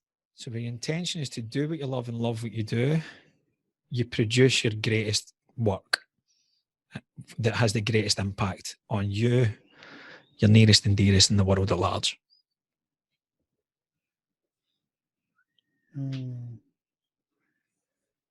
That's so important. If we get scientific or into 3D understanding, there's a synaptic connection and more interconnectedness in our brains and our hearts. And there's, to use HeartMath's teaching, there's a coherence that happens between the brain and the heart. The connection becomes so synchronized and in tune with each other to where they're informing each other, and the brain is listening to the heart. In the state of play is also the state of pure being and presence. So there's all these elements of not living in the future, not living in the past, although there can be play for imagination, which can be future, can be, but it's a present, playful energy that isn't actually rooted in fear. It's not playful if it's, necessarily rooted in fear. So there's a presence, there's a not in the past, not in the future as much, it's present. There's a connection to the heart. There's a genuine energetic movement. Play is often linked with movement of some sort, movement internally or externally. But then there's also this state of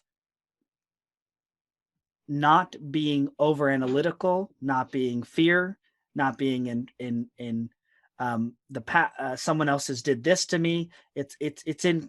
There's a level of harmony. There's a level of energetic cohesion, and not only that, there's a level of a satisfaction. There's a peacefulness. There's a successfulness that gives rise to existence itself is validating itself. It's like it is enough because it exists. It is enough. It was enough to do that playful act because it was that fulfilling. It was that being, which is also the opposite of force. It's the opposite of forcing something. It's the opposite of control. It's the opposite of like over control. It's the opposite of hatred. It's the opposite of owning anything.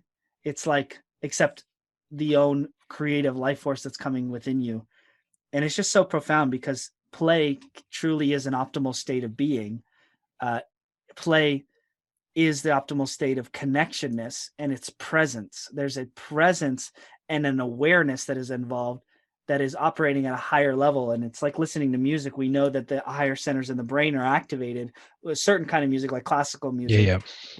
But there are higher processing abilities that get us out of limitation and into a position that is, it's more I want to say it's a higher perspective. Instead of looking at the tree, trying to look at the forest through the tree that's in front of you, am I saying that right? Trying to look at the whole forest through the one tree. That's right. You almost get to see all the trees simultaneously, and that you see that there's something behind this tree, and you can play with that. And I think it expands our ability to be perceptive of multiple things and inclusive. It expands the ability to include multiple things without hiccups, incongruencies, fears, and without compartmentalization, if that makes sense. Totally, man. I think it's a very beautiful, scientific, real explanation to everything we said from the very beginning, that all that exists is love, all else is an illusion. Do you know what I mean? So the founding law of source is the universal law of the one and the many. which is the one love and the many infinite expressions of it. So that one tree then realizes, oh, I'm all the trees, and all the trees is all the one tree. Nothing is missing. Play is so important. And it's important to know why we give that up as young kids as well. Why? Tell us more. Like, why do we give it up? Just the conditioning, as I said, like at one, we don't have the ability to discern typically and attach to story when we're mostly in theta until we're like 7-8 years old. We're mostly in delta till we're 2. And for those who don't know, you're talking about a coherent wave, brain wave, which is a state that can be measured. If you don't know, our brain goes through certain brain waves, and that theta. Could you describe what theta is for those who don't know? Yeah, basically, like right now, if I said something that's triggered you, you may go into high level beta, which is kind of fight or flight, going, I'm ready to fight for my beliefs in that. We are probably kind of in mid to low level beta just now, which means we're conscious, and we're under no threat. We can just speak. We're conscious that we're conscious. Alpha is kind of when you're going into more of a like trance kind of state. Sometimes if you're zoning out from listening to your beloved to tell you something, and you're watching the game, or she's watching the soap, and I know I'm being very archetypal with that there, but or you're really into a movie and you're just like you've not blinked for ages, or watching it, we're just kind of in trance, is kind of alpha state. Theta is when we're beyond the analytical mind and we're starting to go from conscious into subconscious. So theta is when we're highly suggestible. Like breath work can get us into there. Different healing modalities, hypnosis, meditation are probably two of the most common. And then delta is primarily when we're sleeping. And we also have gamma as well when it's highly aroused. Used to be that when people would say that was the one they feared the most. But when you talk about people going next level in meditations and things like that, really channeling, going through those gamma brainwave patterns on the next level. So we're talking about theta or as young kids between 0 and 7. 0 and 2, they're typically in delta. That's why kids sleep all the time. They're just sleeping and developing. Between 2, 7, 8, primarily in theta. We touched on it earlier, like by the time you're 8 years old, 85% of the neural pathways in the brain are hardwired shut. Basically just meaning those pathways to think and feel and feeling and thinking, and in between it, the thought makes us create certain actions. We're just figuring our way in our environment. We're gathering data to kind of confirm or deny or create who we are as an identity. So we're highly suggestible there. When we just wake up and just go to sleep, we're naturally in theta. So that, to me, if you're looking at meditation or you're looking at deepening your meditation or starting, that would be the best way to get beyond the noise of high level beta, is just when you wake up and just when you go to sleep. So don't touch your phone, check your Facebook and all that, do that later, right? So just into a meditative practice, because the door to the subconscious is open now. But if you go in straight away and you see yourself as a person in a place, you grab a possession, a thing, and you then say, oh, what time is it? Check your body. Oh, I need to go up and go to work or whatever it is. You're then confined to the famous 5. If you can just love yourself enough to do 5, 10, 15, 20 minutes just to go, I've now got the awareness that there's more than this, and right now I'm just going to sit and be. Just inquisitive enough to do that. Just rub your hands, say thanks for another day, when you're here, back of the crown, just feel into your body, feel safe in it. And this is a thing that we haven't touched on, maybe we'll do it another time, but listen, when people have had real trauma in their life, these concepts can be too much. The first thing we need to do is honor the body, honor the tempo, and create safety in the body. Otherwise, these concepts are way too much. It's too much of a massive thing of the reality shift, and it can really, for the want of a better term, fuck people up more. So we need to regulate the nervous system is the first thing. So that's why meditation is such a powerful tool, and breath work and just do that and just feeling into the body and grounding ourselves. Everyone nowadays wants to talk about ascending and plant medicines and going here and this Kundalini awakening. As I said, like, don't take flight without a runway. Right, because you're going to end up crashing. You're never going to land safely. So have something there on, or have that masculine presence. Do you know what I mean? Like, just ground yourself, feel the earth, go in there. But anyways, young kids, we're naturally in theta for the most part. So we're just hitting the goggy. We're just sponges for everything coming in. Correct me if I'm wrong here, but it's like 2 billion, 200 million, I can't remember the exact number, bits of information every second is what's happening with us, right? We're only ever like kind of consciously aware in our field of maybe 6 or 7, and we're only ever completely locked in one. Sorry, ladies, multitasking ain't a thing. Right? Not consciously anyway. There's things in there, but we can all have a lockdown, and we can all ever do things well, really, when we're present with one thing. Presence is everything. So as kids, we've got all these pathways of information just coming in with just sensory overload constantly. So thank God that we only have a narrow perspective at times. Yes, it can lead to trauma when it gets locked in there and we don't have the awareness that there's another way out. But you imagine as a young kid that isn't able to really express itself. Imagine if you were consciously aware. You think how fucking freaked out we get and how overwhelmed we are with the to-do list just now as adults. You imagine if you were aware consciously of every bit of those 2 billion bits of information that were coming in. Holy fuck, your head would explode right in front of your eyes. So thank God that the brain is there just to go, oh, filter, we don't need that, just be aware of that.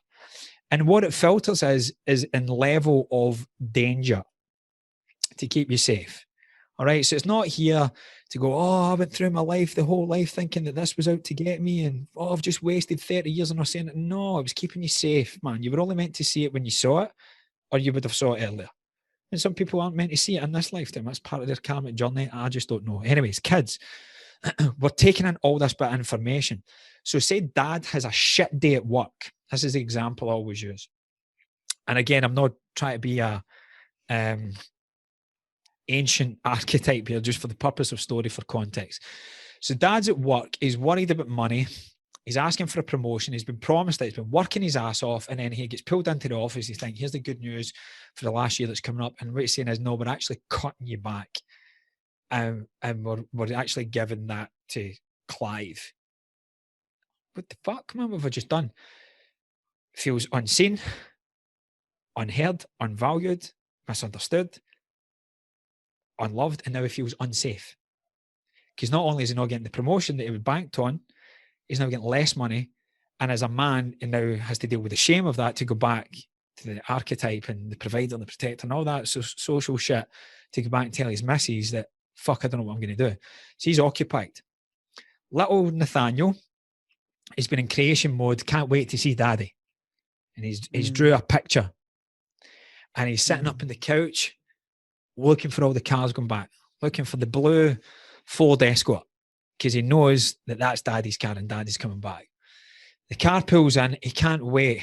Hey, daddy! It runs over the thing, and you just get a kind of playful, dismissive pat in the head. Hey, son, how you doing? Walks straight past us, goes straight into the kitchen and fucking offloads on mum about how the boss is an asshole. I can't fucking believe it. I've 12 months of this shit, and not only am I not getting that, he's fucking cut my hours. I don't know what the fuck am I going to do. And she said, just calm down. Then they start arguing because she's worried about the little Nathaniel hearing all this stuff. All the while you're sitting in here, and in that moment, I'm not a good painter. I'm not a good creator. I'm not worth dad's time. Dad doesn't love me. Dad's shouting. And subconsciously, to try and take that away, that pain, or a pain will go, oh, as long as my kids are all right. The kid in its head is thinking, but can't communicate it, as long as my parents are all right. And it becomes this conditional love chess match, this stalemate of, oh, as long as you're okay. Oh, but as long as you're okay. How about we just make sure we're both okay? Now, that's good as an adult, but there's most adults, they're just little children with in adult bodies. We haven't healed that part of ourselves. And then we talk about examples like, oh, that makes sense. But what we do is we go back with 2020 hindsight. You can't. You have to go back with the level of thinking you had then and nurture them then. Give them the cuddle that they wish they had. And I'm not miscalling our parents here, but there's just a little catchphrase on you. I mean, be the parent you wish you had in that moment, right? So it could be something pivotal as that, but we don't have that part of the brain. We don't have that analytical part where we can separate ourselves and go, where we can maybe even be playful and call our dad out on it and go, oh, I'm sorry you've had a shit day, but hey, it's not my fault your boss is an asshole. I've made you this amazing painting. Look at that just now. We don't have that capacity. Just in our head going like that, I'm not worthy of this. I'm not worthy of his time. I'm not worthy of his love. And then we form in that moment what's called our deepest dominant thought of seeking, we go subconsciously seeking approval from dad. And because we think, and then if he's busy again, we'll encounter that because that's what I said, the energetic intention behind it is, hey, daddy, tell me I'm good. Hey, daddy, notice me. Hey, daddy, look at me. And then everything becomes a subconscious performance-based thing, external to self, not for the purpose of creation that Nathaniel so eloquently spoke about, but it's, hey, dad, look at the end result and validate me. Then we unconsciously take that into our friendships. We take it into our intimate relationships. And most people unknowingly then pass that on genetically and behaviorally to their own children. And the cycle continues. So that's what I mean about theta. Like we don't have the capacity to separate ourselves from that and go, oh shit, Dad's just having a bad day. I'll just wait here. I'll just leave that later. He'll see it. And if he doesn't see it, fuck it. I had a good 3 hours creating that. We don't have that ability. So we can't think back as adults. This is interesting. What we don't have the ability because we falsely, and this is where the ultimate accountability happens, right? We falsely identify with this experience of, on some level, needing externally our parents' approval and attention. And we're still on some level, right? The ultimate accountability. We're seeking outside of ourselves something that source can give us, something that we can come to realize isn't meant to come externally. Yes, because before we came here, we knew that that's how Dad was. And this is really the deepest. I mean, this is like, most people don't go here. Most people won't go here. That's okay. But if you want to contemplate and think about it, it's cool. And what it is we're identifying with the sensations in our body. So if everything's space, if everything is space at the deepest level, when Daddy doesn't come and we want to share it with him, we are identifying with the sensation of, wow, that feeling didn't feel good. Whatever, rejection feels a feeling like, maybe it's a stab in the heart, or maybe it's like the heart closes down. Maybe it feels like it's love unreceived is actually a trapped emotion. When the desire to give and express love gets suppressed, that we learn that, okay, it's going to create this pain, this sensation, this undesirable feeling, right? We seeking pleasure over pain and avoiding pain to get to pleasure. On a basic biological level, we're identifying with the narrative our body is telling us, actually, like the experience of it, not just, which can be emotional as well. And this is the other part. If Dad had a bad day, that child most likely absorbed some of the energy when he came and they put his hand on his head. That dad probably put a bunch of anger right into his crown chakra, right into his brain, and his brain is wide open. And he's like, where's all this? The kid is experiencing what the dad is experiencing through osmosis and energy. And then here that kid says, oh, not only does Dad not care about me, Dad's emotions just maybe got transferred just a little bit or a lot, depending. Yeah. And the dad, what you said was, the dad said, I'm unsafe. The dad transferred, I'm not good enough, or I'm wasting my time. They don't see me. I'm not heard. And then the kid is amplifying, I'm not seen, I'm not heard, ×2.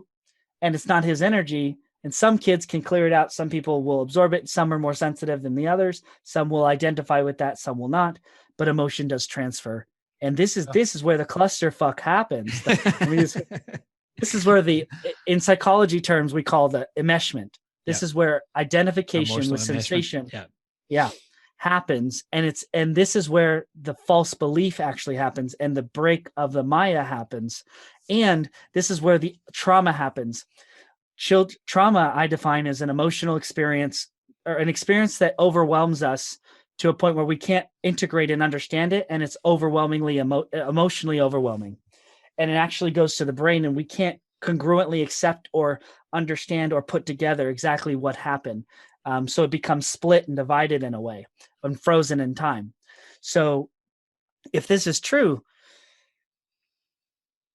and then the kid is has the trauma, this is where it can't be processed. It gets frozen. It's like shock happens. It's overwhelm. And the kid doesn't have the ability to think, okay, hold on a second. Dad's obviously upset before he got here. Dad probably is carrying all his stuff, and it just came through his hand. And when he touched me, and when he was going, and that's his own stuff, is actually not mine. And that my need, I really wanted this so bad, and I'm really attached to what I wanted, and that maybe I shouldn't be so attached to it. And I realized, oh, well, I'll wait till he's done, or I can go share it with the neighbors, or I can go share it with my friend down the street, or I'm just going to share it with, like, I'm just so happy I did it. Yay. And celebrating internally. Like, there's children do not have the brain power, the self-reflect. Well, actually, this isn't true. Not all children. Many children confuse these inputs and stimuli and information, and then some of it's conflicting, and they don't have the awareness. So it's an internal conflict that's incongruent, that creates incongruent experiences that cannot be understood. And we see dad and mom as caretakers, where we can derive our sense of self-worth, or when we can't love ourselves, sometimes mom and dad are there to help us when we fall short with that. And when they don't have it, and they falling short of it, and then we fall short of it, it's like a double deficit, which is a double illusion, which is a double identification with a void. And back to, you talked about the void. So that's just something that was fascinating about I wanted to share, is it's at the deepest level, there's an identification with our sensation on our body. And then this, the other thing, to ascend, we have to unidentify from these things. Yes. It's not the truth of who we are. It is not the truth of of the existence of love. We are not our emotions. We are not our thoughts. We are not our sensations in our body. We are not this physical body only. Our spirit and our soul and our consciousness is inhabiting this as an experience. Therefore, we are also not our past, and we also are not our future. And what is this? This is really the ultimate disillusion of Maya, right? The ultimate disillusion, that even as a child, we could have tapped into this. Like, it is that potential, and some people do. And some souls come into the awareness like, oh, I know I'm not a body. Like, I know many people who've known they're not a body their whole time. And what I'm saying is, we, in order to seek belonging, a need, or protection or safety, we choose to give up that level of knowing on some level. Or maybe we, whether it be even past life, and if we are carrying it over and we're still inheriting and reassumed that old belief system, because I do believe they pass on on some level, that we are identified with the absence of truth, which with the density, we're identifying with our emotions, our thoughts, our feelings, our sensations, and really it's all particles, and it's mostly space, 99% space, all of it is. And that it's not our true identity, and our true identity is in love, it is source. And that fear of death is not real, death is not the end, and we can absolutely transcend it. We can intellectually and emotionally get through it and understand it, and then let go of the logic, because really it's all spirit. So the first two things I do with people, mate, first thing is I make them feel safe in their body to then have permission to go, and I do a thing called the conscious collapse process, where we find, because a lot of people don't want to go back to the root, but I think Dr. Joe Dispenza, I love him to pieces. Of some of the most profound moments of my life with that guy, before he really blew up on social media. Like, I had tequila with him in Puerto Vallarta. I was on a personal development cruise then, and he put his hand over my solar plexus and spoke about my cancer when I hadn't even told him about it. And he was talking about doing the work going forward. And he said, it's why I write at the end of my Instagram bios and captions, is that beautiful souls like yours are worth saving. And that's what he said to me. And I just burst into tears. Oh, And I've had my whole life of that's so being a amazing. Scotsman and being all that little bit. That was truth, pure love for a guy that saw me beyond the veil. So it's so true. But he talks about, and this is the beautiful thing, mate, because I could easily pedestal Dr. Joe. There's so many gifts that guy has that I don't. I don't say that from lack. I just don't see it as my soul's path to the soul's purpose of love, returning to love. My path's different. I take on parts of his that I really take on, and I'm aware that he's here in 3D form. Like that. There's other parts that I don't agree with. One of which is he says, "I never tell you to go back and revisit the event." I think it's so important because a lot of people's intention for not going back is fear of what they may uncover, but fear is the ultimate illusion. So it's important that we have to go back to the root cause to see it and dissipate it in the fullness of its being. That is not to say, hey, that sexual trauma, that physical abuse, that war that you grew up in, by the way, that's a lie. That didn't happen. Here's the truth. No, that's not what we're doing. That happened. That was a very real thing. And my 3D part of myself goes, oh, brother, I'm fucking sorry you had to go through that. I love you. I'm sorry, man. I'm sorry for that pain. My higher self goes, oh my God, I cannot wait to hold space with you, not to perpetuate my teachings or my beliefs or any of that stuff, but just be the guide from the side that walks with you as you take off your own veil and realize, holy fuck, that thing that I thought was the worst thing that ever happened to me is the fucking simultaneous best thing that happened to me. Because this is why I say that your greatest pain is your greatest purpose. If you look at what you'd really do for living, people that are listening to this that feel in truth of who they are, the reason for you doing what you're doing in terms of your vehicle to be of service is because at some level, you do not want anyone else to go through the pain that you went through, and you want to help them.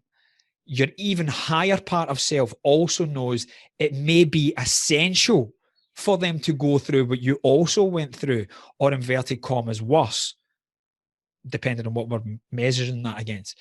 But you know that you're going to be there. You have a process, you have a system, whether it's coaching, healing, mentoring, supplementation, whatever it may be. You've got something there that can help facilitate their journey to be more safe, more efficient, and faster and more congruent in the pathway back to love. That is really why you'll do what you do. I know it's why I do. I want to be not the parent that I wish I had. I want to be the teacher that I wish I had. I want to be the love that I wish I received. But here's the conundrum. Here's the kicker. I received it. I just perceived that I didn't. That right there is another wound here, is the ego. I perceived that I didn't get something that maybe was on offer. Maybe it was there. Here's the beauty of nothing is missing from God's creation. One of your questions, and I'm fucking loving this, mate. Thanks so much for your time and your knowledge and your wisdom, man. And you're such a good host, man. Especially for someone like me that can really go off on a tangent. You're a human sat nav. Thank you. One of your questions was like, how do we get beyond the lack? How do we shift our perspective? I think when we can accept as a human that there's something greater than us, and there's this thing that we call love. So to use the definition that was taught to me that made the most sense, which is the synergy of complementary opposites. The mother knows sometimes it needs to be both the sinner and the winner, the panto villain and the victim. It needs to fucking scold your ass and tell you you're out of order and you're wrong and there's consequences for your actions. And it also needs to put an arm around you and cradle you and love you and be very conscious with that. None of any of those things are never not done in love. A parent can't be a friend in the early stages, or we would just run amok. There needs to be healthy boundaries, right? But the healthy boundaries that were exemplified to us are proportionate to the level of healing and consciousness that both our parents had. But when we're looking from a wounded place and just wish that mum did this or dad did that, we're not seeing the beautiful fullness of what we were given. Because say, for example, that they did everything that we think that we thought, sorry, if they did everything that we wished that they did do back then, you would put yourself in even more lack subconsciously because you would pedestal them even more. Oh my God, my mum and dad are so amazing. And it creates a bigger gap, which creates a bigger refractory period in time and space of you stepping up and going beyond your parents. So if mum and dad were this amazingly high conscious being and they did everything that you thought you would minimize yourself even more and you would look up to them. The masters don't allow themselves to be looked up to, not because they don't feel worthy of plaudits. They just don't get off on them because they also know, hey, if you're looking up to me, it means that you're below me. And I know you're not. But you know what? I'm not going to come down in frequency to meet you in your wounding. I will love you enough to hold space, show you what's possible, and you'll come up. A real teacher isn't here to teach concepts or tell you what to do. I look at the schooling system. It's not there to give you the answer.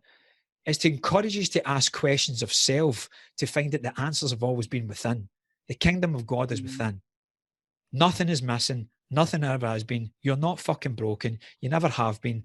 Mum and dad didn't fucking abandon you. They didn't reject you. They did not love you. They just played an essential part in the divine order to get you to experience what you had to experience in your karmic path to bring you back into a full quantum perspective of certainty and presence in your mind and gratitude and love in your heart. And when you have those connected, then you're in flow. And then strap the fuck in, world, because whoever has got this is going to do some fucking great things, because that greatest pain is now their greatest purpose. They also know that people that are on their path, I ain't here as part of my purpose to save you. I'm here to hold space for you. I'm here to share my truth. If it resonates, brilliant. You may come to me and say, hey, I've got this problem. I may tell you, hey, I have this solution. It sounds as if you're here. It sounds as if you want to be there. Is that right? Yeah. Well, here's the bridge. I've actually got this program. Would you like me to share that with you? If they say yes, then you've got permission. Then you give them an invitation to the party. But you don't get hooked up on whether they RSVP yes or not.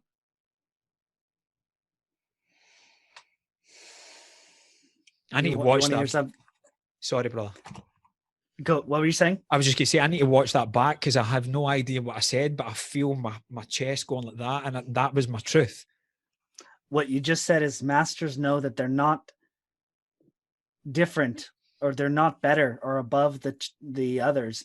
Never. But the masters know enough that they will not come down to their frequency of the wounds to meet you. They will hold the frequency and hold the truth and help you ask questions. They will ask you questions to look that within self for the answers, because they want you to know and come to the realization yourself through the inquiry that all the answers are within you in the first place, and that you are, and they will encourage the asking of questions of self. And therefore, and then I got off, and this is what I wanted to tell you. I got off on this, like, this really powerful thing. It's like, I'm thinking, okay, a master holding space is what you said. I'm like, wait a second. Holding space is like receptive and passive, and that's true, they are. And I'm like, but they're also, what they're actually doing is holding a vibrational field of integrity, of wisdom. They're holding a vibrational resonance. So I'm like, let's change hold space to hold the vibrational integrity resonance. I like that. Like, hold the vibrational integrity resonance. How do we hold space? Yeah, hold space. Yeah. No, I like that. That's amazing, man. But what the reason I wanted to say hold the vibrational integrity resonance is because holding space, the reason we say that is because we want the people we're interacting with to feel the spaciousness, that all of what they have is welcome. It's that they have the space to talk it out, to look inside. Holding space is like, I'm going to be present with you. Really, holding space is compassion, is what it is. Yeah, for sure, man. Holding space is compassion, and compassion is with passion. Passion means the word means pain. So it's with pain, I will be with you and not come down to match you. And this is a vibrational law. So compassion is one of the highest frequencies we can hold in the, the chart of consciousness. So with pain, I stay in my high frequency. With pain, I don't seek pleasure. I am with holding the vibrational space of truth or resonance, or the master you're talking about, and I will hold the resonance while you attune yourself and match the note that I'm holding, or that not just me, but of the higher resonance, and we will attune like music, and my vibration will help you stop your wobble. It will help you find your inner tune inside of you, Fuck your me, inner man. You're on resonance fire. inside of you. And that inner resonance and vibration will match each other. So that which is in you, like, this is the law of similarities, a thing like unto itself is drawn. Therefore, that means like attracts like, basically, or the law of attraction for those who don't know. It's just a fancy way of saying it. And the law of similarities says that, okay, here's a note that the master is holding.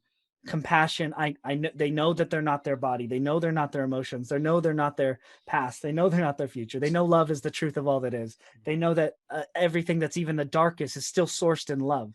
They know that wisdom, that they're not better or worse. They know that they're humble enough to know that they're equal, and humble enough to know that they're not superior and arrogant. Like, when this resonance happens, they are in alignment with the truth of source. So think about them. They're actually matching the most powerful frequency in all of creation, which is the truth of all that is, which is they're attracting to that and holding that space. And then who are the wounds when they come in the presence of that? The presence itself says, hey, look, this is the mirror. This is love that. Go ahead. No, I'm just thinking, I want to say a couple of things just to realign to that. But then for you to keep going with it, just think for people, because I know some of the things that we talk about here might be quite divisive for people in terms of the beliefs from a religious context, right? So if we look at one of the terms is like the ascended masters, and Jesus Christ would be one that they talk about. So look at the movie that Mel Gibson made when they talk about the passion of the Christ. So it's the pain of Christ. The pain of Christ. Right? And I've said the greatest pain is your greatest purpose. So if we change it and say the purpose of Christ, look at the journey on cavalry. That's it, right? Yeah. You're Going to the mound for the crucifixion. Right? Yeah. As the pain of Christ, the journey and the purpose, his greatest pain was his greatest purpose. And the masters never come down in frequency. He never met the crowd that was throwing stones at him and cheering for his death. Never met them in fear. He felt the fear, but he never come down to it, never embodied it, kept going. Birth, death, rebirth, rose again. It was questioned by one of his apostles. I see, therefore I will believe. He saw the wounds in front of him. What he really saw was Jesus was not his wounds. Yeah, that's right. He is not his wounds. Oh, sorry. Again, like we're saying, we don't deny the trauma. Put his hand through, hand in the side. He wasn't defined by his wounds. It wasn't only his wounds. His wounds were a bodily representation of the mental, emotional pain he went through in his spiritual purpose and growth. Is that not what all of us are doing? We're all doing it, which is the very thing I was saying. The ultimate deeper understanding for our inner child, or for ourselves, and is if we don't identify completely, we can accept and experience the body got a cut, the body got hurt, we get missing a limb, the trauma, the impact and the trauma can happen, but it's not who we are, and it doesn't define us. It helps shape us. It helps shape what we have to learn from, what we bounce. Like, it's a boundary in a way, right? It's like, we have these physical bodies, but it's not defining the truth of the ultimate of who we are. No. And this is really the question. What is revealed about us when we disidentify from it being the truth of who we are? Oh, I can experience a sensation and a body that's so intense and still have love intact, still have love flowing through me, still know that I am love, and that this is love rebalancing itself. This is matter coming into reharmonization, and that the impulse of it, I'm going to watch how my flesh, it heals itself, because this is the earth. I'm going to watch how, I'm in the illusion, or in the cut. The real thing is we get cut. I'm not saying that's an illusion. What I'm saying is that the illusion is that the cut, we are the cut. Yeah, and as well, mate, the story in terms of the magnitude of the cut, the story that we run with that. So if you're chopping vegetables and you cut it, you trust that if you clean it and put a plaster on it, it will heal itself in a few days. Even if there's real direct trauma, you break your leg, you trust that going to the hospital, getting realigned, maybe having surgery, but then just resting, you trust that it's going to get better. When it gets beyond, because it's closer to our physical realm, we experience it through the senses, right? We trust it more. In terms of injury, when it goes deeper than the physical and becomes an illness, we start to lose that trust. And ironically, the more we lose the trust, the more that we go to disease. So dis-ease, you're not in flow. So injury we can kind of deal with. We can observe the cut and just go, yeah, that'll heal itself. We don't consciously think like that. We just subconsciously believe it to be true because we've seen it before. But when we have get deeper mental and emotional illnesses and disease that show up in the physical body because of things that we haven't sorted in our being, again, it's just the body giving you feedback because it knows that's where you place most of your attention. So if I can manifest in the physical, maybe you'll see that what I've been trying to communicate to you intuitively and energetically the whole time, none of it's designed to have you suffer. I know some people might be listening to this and the thing keeps coming out of my head is like, what about young children that have leukemia and cancer? What about that then? Where's the justice in that? Where's your fucking God then? But I get that. And I can get why you can think like that. But there's also people that are out there as well that have used such horrible things to then start foundational work or start support work or become very niched in coaching for parents that have lost children. So they take that great fucking horrible pain and go, I don't want anyone ever to go through that. And by God, if they do, I want to be there to support them.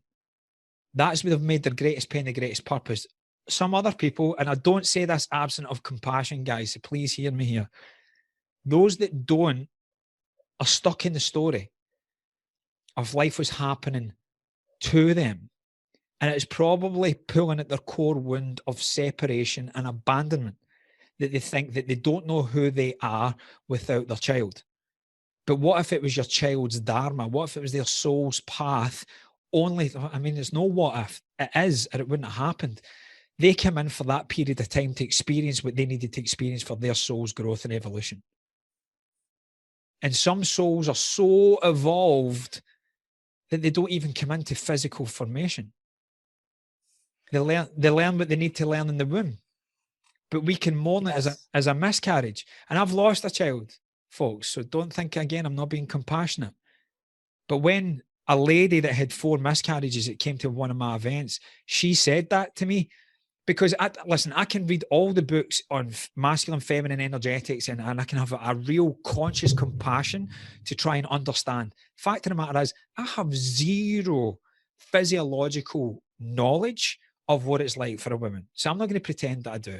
I have no idea what it's like to have a period, menopause, like the whole change of the hormonal cycle every month, to feel everything that you feel, to be really water and air energy. I have zero clue what that's like. So I'm not going to pretend that I do. I would like to know, because I would like to be more of a support network, but I don't know what that's like. So when this lady said that, I was like, wow, she's had the experience. She had Gail, the ladies went, oh wow, I'll listen to her here. And this is another thing, sorry, a slight segue. I said this to a lady yesterday, a dear friend of mine that I met. I said, I see so much peacocking in the coaching and the healing and the mentoring industry, where the old catchphrase is, oh, if I can help just one person, I've done my job. A lot of people don't fucking believe that, because they want, oh, how many likes have I got? How many followers have I got? How many clients have I got? How many people have I got? We're numbers junkies. Give my mathematical hit. It's all a quantity game. The real people that are integral with it realize that as long as the recipient receives the message, you don't need to be the mailman. And in some aspects, it's important that you are not the mailman. You don't need to be the person delivering the post if your intention and your integrity is just that the message lands.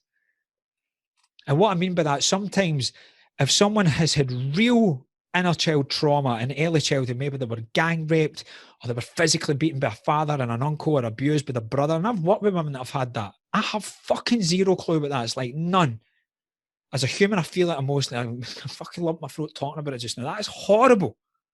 Horrible. I wouldn't wish that on anybody or a male, to be honest. But I don't. I'm saying females here because I don't know what it's like. All right? Sometimes I can be the enemy just by being a man, because that male, what they see in front of them in their 3D reality, triggers so much emotional trauma that I may not be the right person. Now, my program, my healing modalities, my desire to want to be there to help, it's worthless if this person's nervous system doesn't feel safe enough to communicate with me.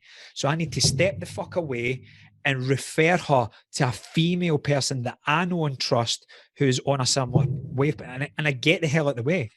I'm still playing my part and my purpose, but having the humility to realize I'm not the best person for that job.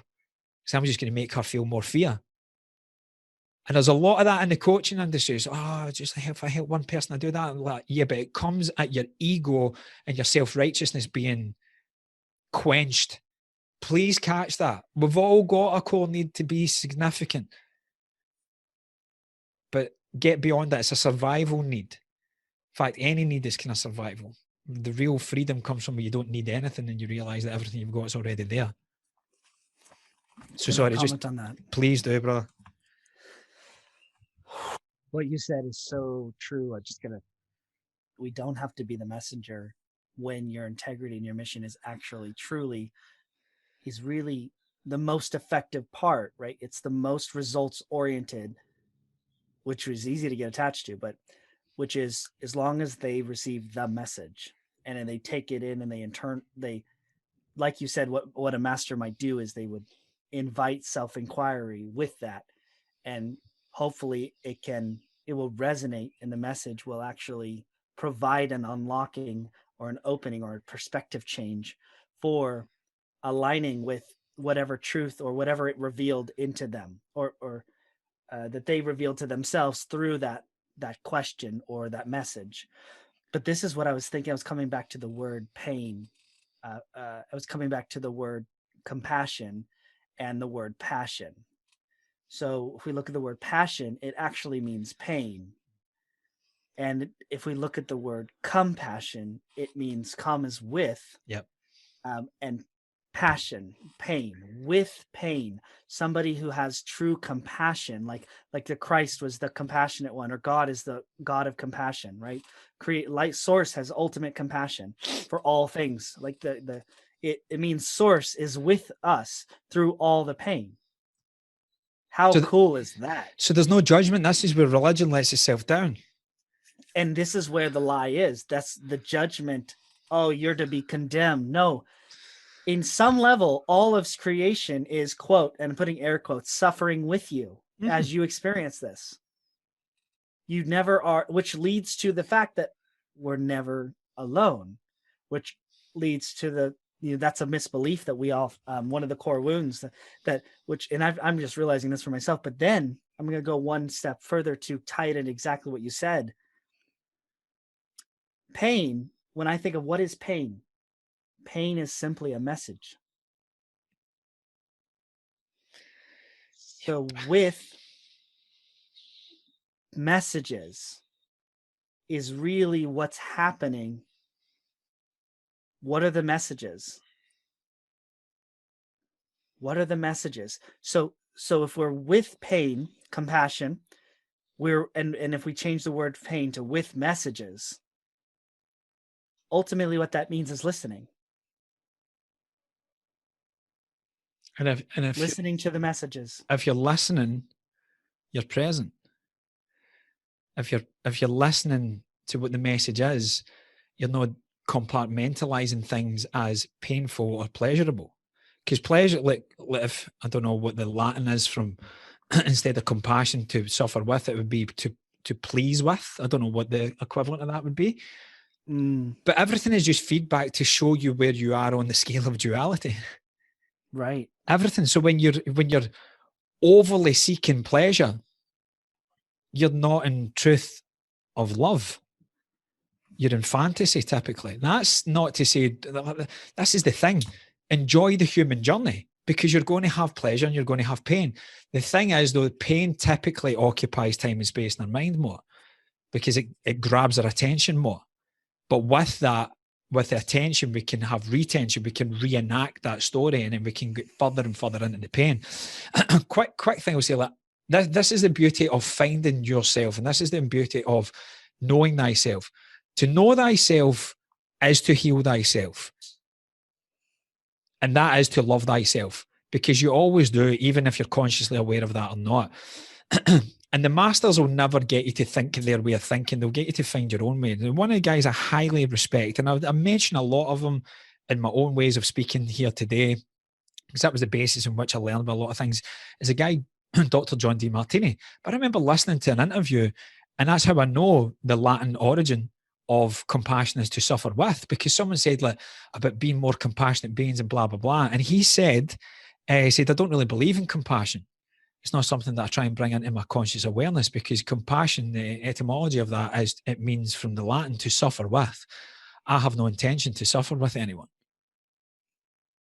And straight away, it was a red flag for me, because I was like, I get what you're saying, but then I judged them, because this is what I mean. Like, you're always going to, like anything in the 3D, we have to experience to then experience the opposite. So to answer your earlier question, going like, how do we get away from that? Like, we don't.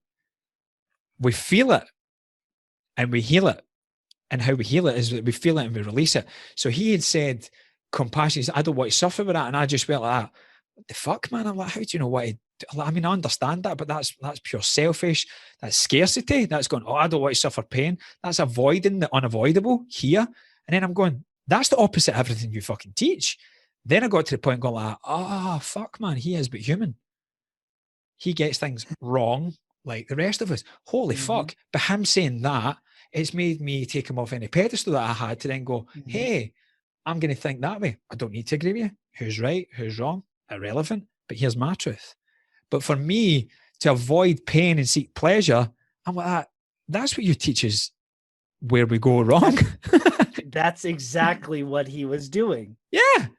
I love it. And you know what's interesting? The other word was coming up for me. You said we have to feel it. So pain is a message you feel. As is pleasure. As is pleasure. That's right. Correct. They're equal. I'm not. And to feel pain with someone else. Let's use the word compassion.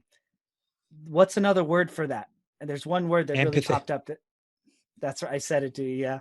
It's empathy. So compassion is empathy. And how do we define empathy? It's a very similar etymological meaning as well, the definition of it. But for me, to get beyond the words and attachment to all that stuff, it's just be present with another.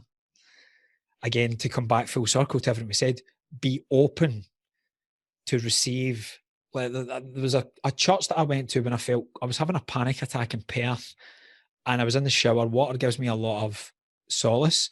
But before I know it, I was Googling Catholic church, and I hadn't been in a Catholic church for years. And I ordered an Uber and I went, and I walked in, and above the altar was Jesus hanging from the cross, and it said, "Come as you are, that's how we love you." And I burst into tears. Burst into tears, man. So when we are open, we are saying, "Come as you are, that's how I love you." All parts are welcome. If we've done the deep work in ourselves as well, because let's be aware there's some dark entities and stuff out there, but when we're so true and so close to love and source energy, that stuff can't penetrate. Even if it does in the physical body, it can't penetrate the light body. But I don't want to abandon the physical body so it's open to absorption. So for me, empathy is being open to come as you are, that's how we love you. All parts are welcome, but I'm going to have a healthy boundary, which also means I'm going to show you through my example, either consciously or unconsciously, that I'm not here to teach, to fix, to heal you. I'm just here to be the guide from the side. I'm not going to absorb your stuff. I'm not going to come down to the level of pain that you're in. I'm going to see it from a higher vantage point of love. I'm going to maintain that frequency. I'm going to be open to seeing that. I'm not going to be closed to take it on. That's what I was going to say, is like empathy. This is where we talked about enmeshment and identification. Empathy does not identify with someone else's pain as their own, to take it into themselves and internal and take ownership and try to be responsible for something that is not them. Empathy is sitting with the exact feeling, what they're feeling on some level. And I, depending on the level of empathy, right? Like full empathy would be experiencing simultaneously the exact same thing the other person would be, right? On a complete level. Which reminds me of a movie called, there's this movie about, it's called Solace, not Solstice, Solara. There's a movie called Solara, and it's about a planet. Let me just say this short thing. It's about a planet that wanted to understand. It's an intelligent consciousness, a highly intelligent consciousness, wanted to understand what it meant to be a human, and what it did was, as the humans in the spaceship got closer to its atmosphere, the intelligence really learned and downloaded everything inside of the humans, and it literally recreated itself. Its intelligence manifested itself into a small body, and played out the exact experiences that were hidden in the subconscious of the people. So whatever was in the subconscious of the person was shown in front of them as what they wanted, like a beautiful woman or a relationship or their mother. The intelligence of the planet played out and showed in front of them what they were hiding from, so they could experience themselves, and so the planet could learn and understand what really is a human. But by the planet learning what is the human and what they're made of, it was actually providing the human to know more what itself is, and they didn't want to see it.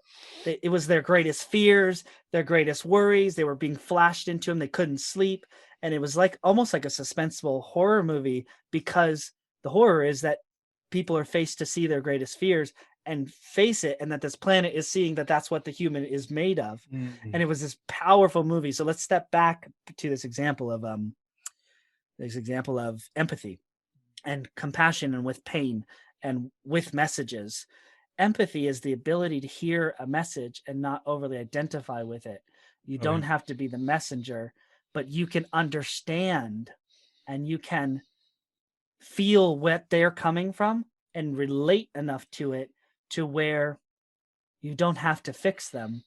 You don't have to solve the problem, but you can. It's an intelligent assessment of sometimes the cause, sometimes the actual state, without reducing their frequency completely. Like that's the true, or identifying with their frequency. Then this is where love comes in. They can maintain a good empath or empathy person with empathy can maintain their own state of being. Hopefully it's a loving, conscious, aware, without bringing in their own stuff, without bringing in their wounds, their trauma, their triggers, their projections. Empathy is a state of receptive relating that is allowing them to experience a little of what the other is experiencing. It's a shared experience on some level. So I'm just wanting to unpack this, because to be able to stay with pain is a way that we can feel it. And if we can feel it, we can listen to the message, and then we can be informed and guided to assess, am I this pain? No. Am I going to let it choose my decision? What do I do with it? And that's where the next level passes on, is who will you become because of it? Do you become stronger in the truth of knowing that you're not that this is a passing thing, that this is a rising and passing? And this is the other thing that I haven't really talked about. There's one thing that never changes, that is true and always will be true, and that everything is always changing. So if that the law of impermanence, everything is impermanent except the fact that it's permanently that things are always changing. So go ahead. I feel like you have something to share. No, mate, no, I'm just taking that in just because that is it. Love is the only constant, and love is always in flux. So that's the permanent impermanent. And that means the ultimate root of suffering is attachment to something that doesn't is attachment, because As the attachment, greats always said, yeah. yeah, as the Buddha said, because if we attach to these things, then that it's the first mistake, which I would, if we're going to bring in the term in Christianity, is sin, right? This idea of sin, like the true definition of that word actually comes from the Jewish culture, which actually it's an archery term for when you're doing bow and arrows and archery, To which miss the archery mark. is all about precision. It's all about precision. And just like Mark just said, I'm so glad you're already aware of it. It means simply you missed the intentional target and the mark of where you were aiming. And this is the fun part, is we have a soul's aim, and the soul's aim is possibly the biggest mark that some of us miss. And the mark of love, the mark meaning the target, the pathway, the whatever it is that we're here to learn. So I'm just unpacking all this. This is so great because the feedback is that everything is always changing, that the messages are here to help guide us through that, and that compassion without identification and empathy is where we stay. And empathy is in the heart, by the way, which is where love is in our human body. It's not in our brain. Empathy can't happen in our brain. It happens in feeling, and feeling happens in our lower Pseudo torso. pseudo empathy, I just want to say very quickly, because what you're saying is so powerful, because the wounded healers in our industry wear the badge of suffering and call it empathy. And all these memes and quotes going like, oh, empaths be like, as if it's this noble there's nothing noble about suffering. And they make out that it's that they take on these other people's energy, and well, like you ain't, you've got a lot of work to do then.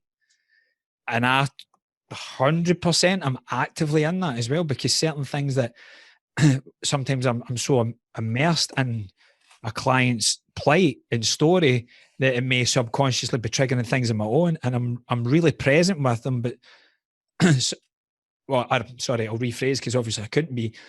I think I'm being present with them, but what I'm doing is I'm present in the polarity of their story, not present in the truth of love. And then I start identifying the old me with their stuff, and before you know it, I'm having a subconscious reenactment of their story, going, I've been through the same.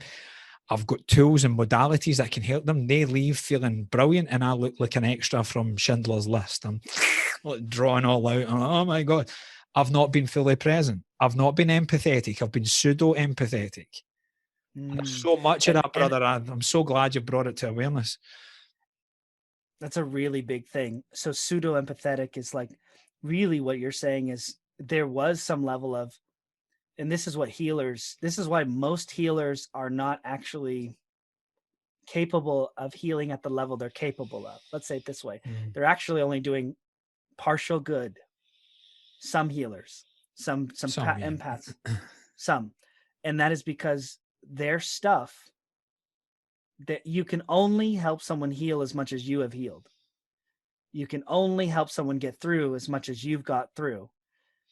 Truly, like on an energetic level. Excuse me. And that's because when a person sees the mirror of their own stuff and it comes up in a client practitioner level, if the client gets triggered, or not the client, if the practitioner gets triggered, that's where there's becomes enmeshment. And that's where the practitioner's unclarity, the practitioner's work that had the line where their work has not gotten, starts bleeding into their present moment, starts bleeding into their vision and perspective.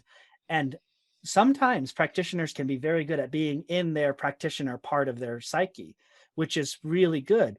And some of them can stay in it, but generally a trigger is the unconscious bleeding through. And generally, if it's a true trigger, it is that remember, a trigger is the past. It's a frozen time.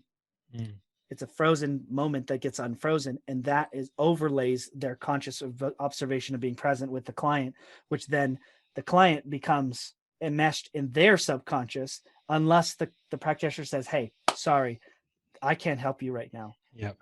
I'm the highest integrity would say, we need to pause. I need to either take 5 minutes, and if the client has a process or the practitioner has a few processes that if they're really skilled, they can actually do it in a few minutes and just say, hey, we need to pause here. I need to take care of and get recentered because this is too much. Not always is it appropriate to say my stuff is coming up. Sometimes it is, because if you talk, the practitioner has to be careful to not bring their story into it again, even verbally, because the space is not about them. Yeah. The space is about them or the other. And so there's this real delicate line, and where I know, and I see a lot, that people with the best intent, when they're healing, and we always have more to, I feel like we always have more to do until we get to the state of enlightenment, where that is that full state of liberation, where the suffering is ended within oneself, all the karma is resolved. I believe that state exists, and I absolutely know that people have reached it, and lots of humans have reached it. But with this bleed through, it's not empathy. It's actually,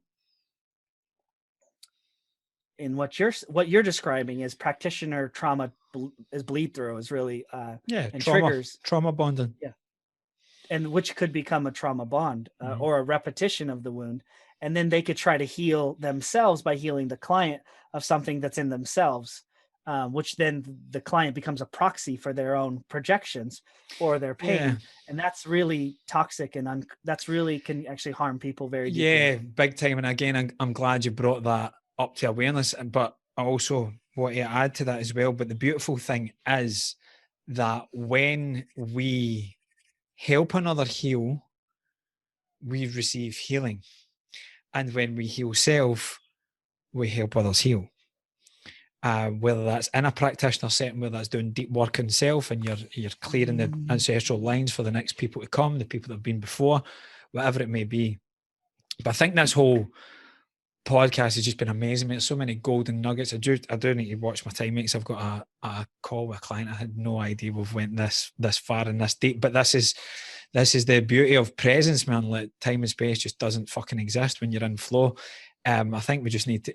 It's away with what the topic we were going to talk about in the beginning, which is brilliant. I think it should just be called the embodiment of the truth of love, because I think that's everything that we've really spoke about, mate. How to process that. Like, you're such an amazing human, mate, an amazing host. You ask the most pertinent questions, amazing insights, and people are very, I'm saying people, don't want to separate myself from that selfishly. Like, we are all very lucky to have you, man, for the work that you're doing, and thank you for turning up for me today. Yeah. And really appreciate it, man.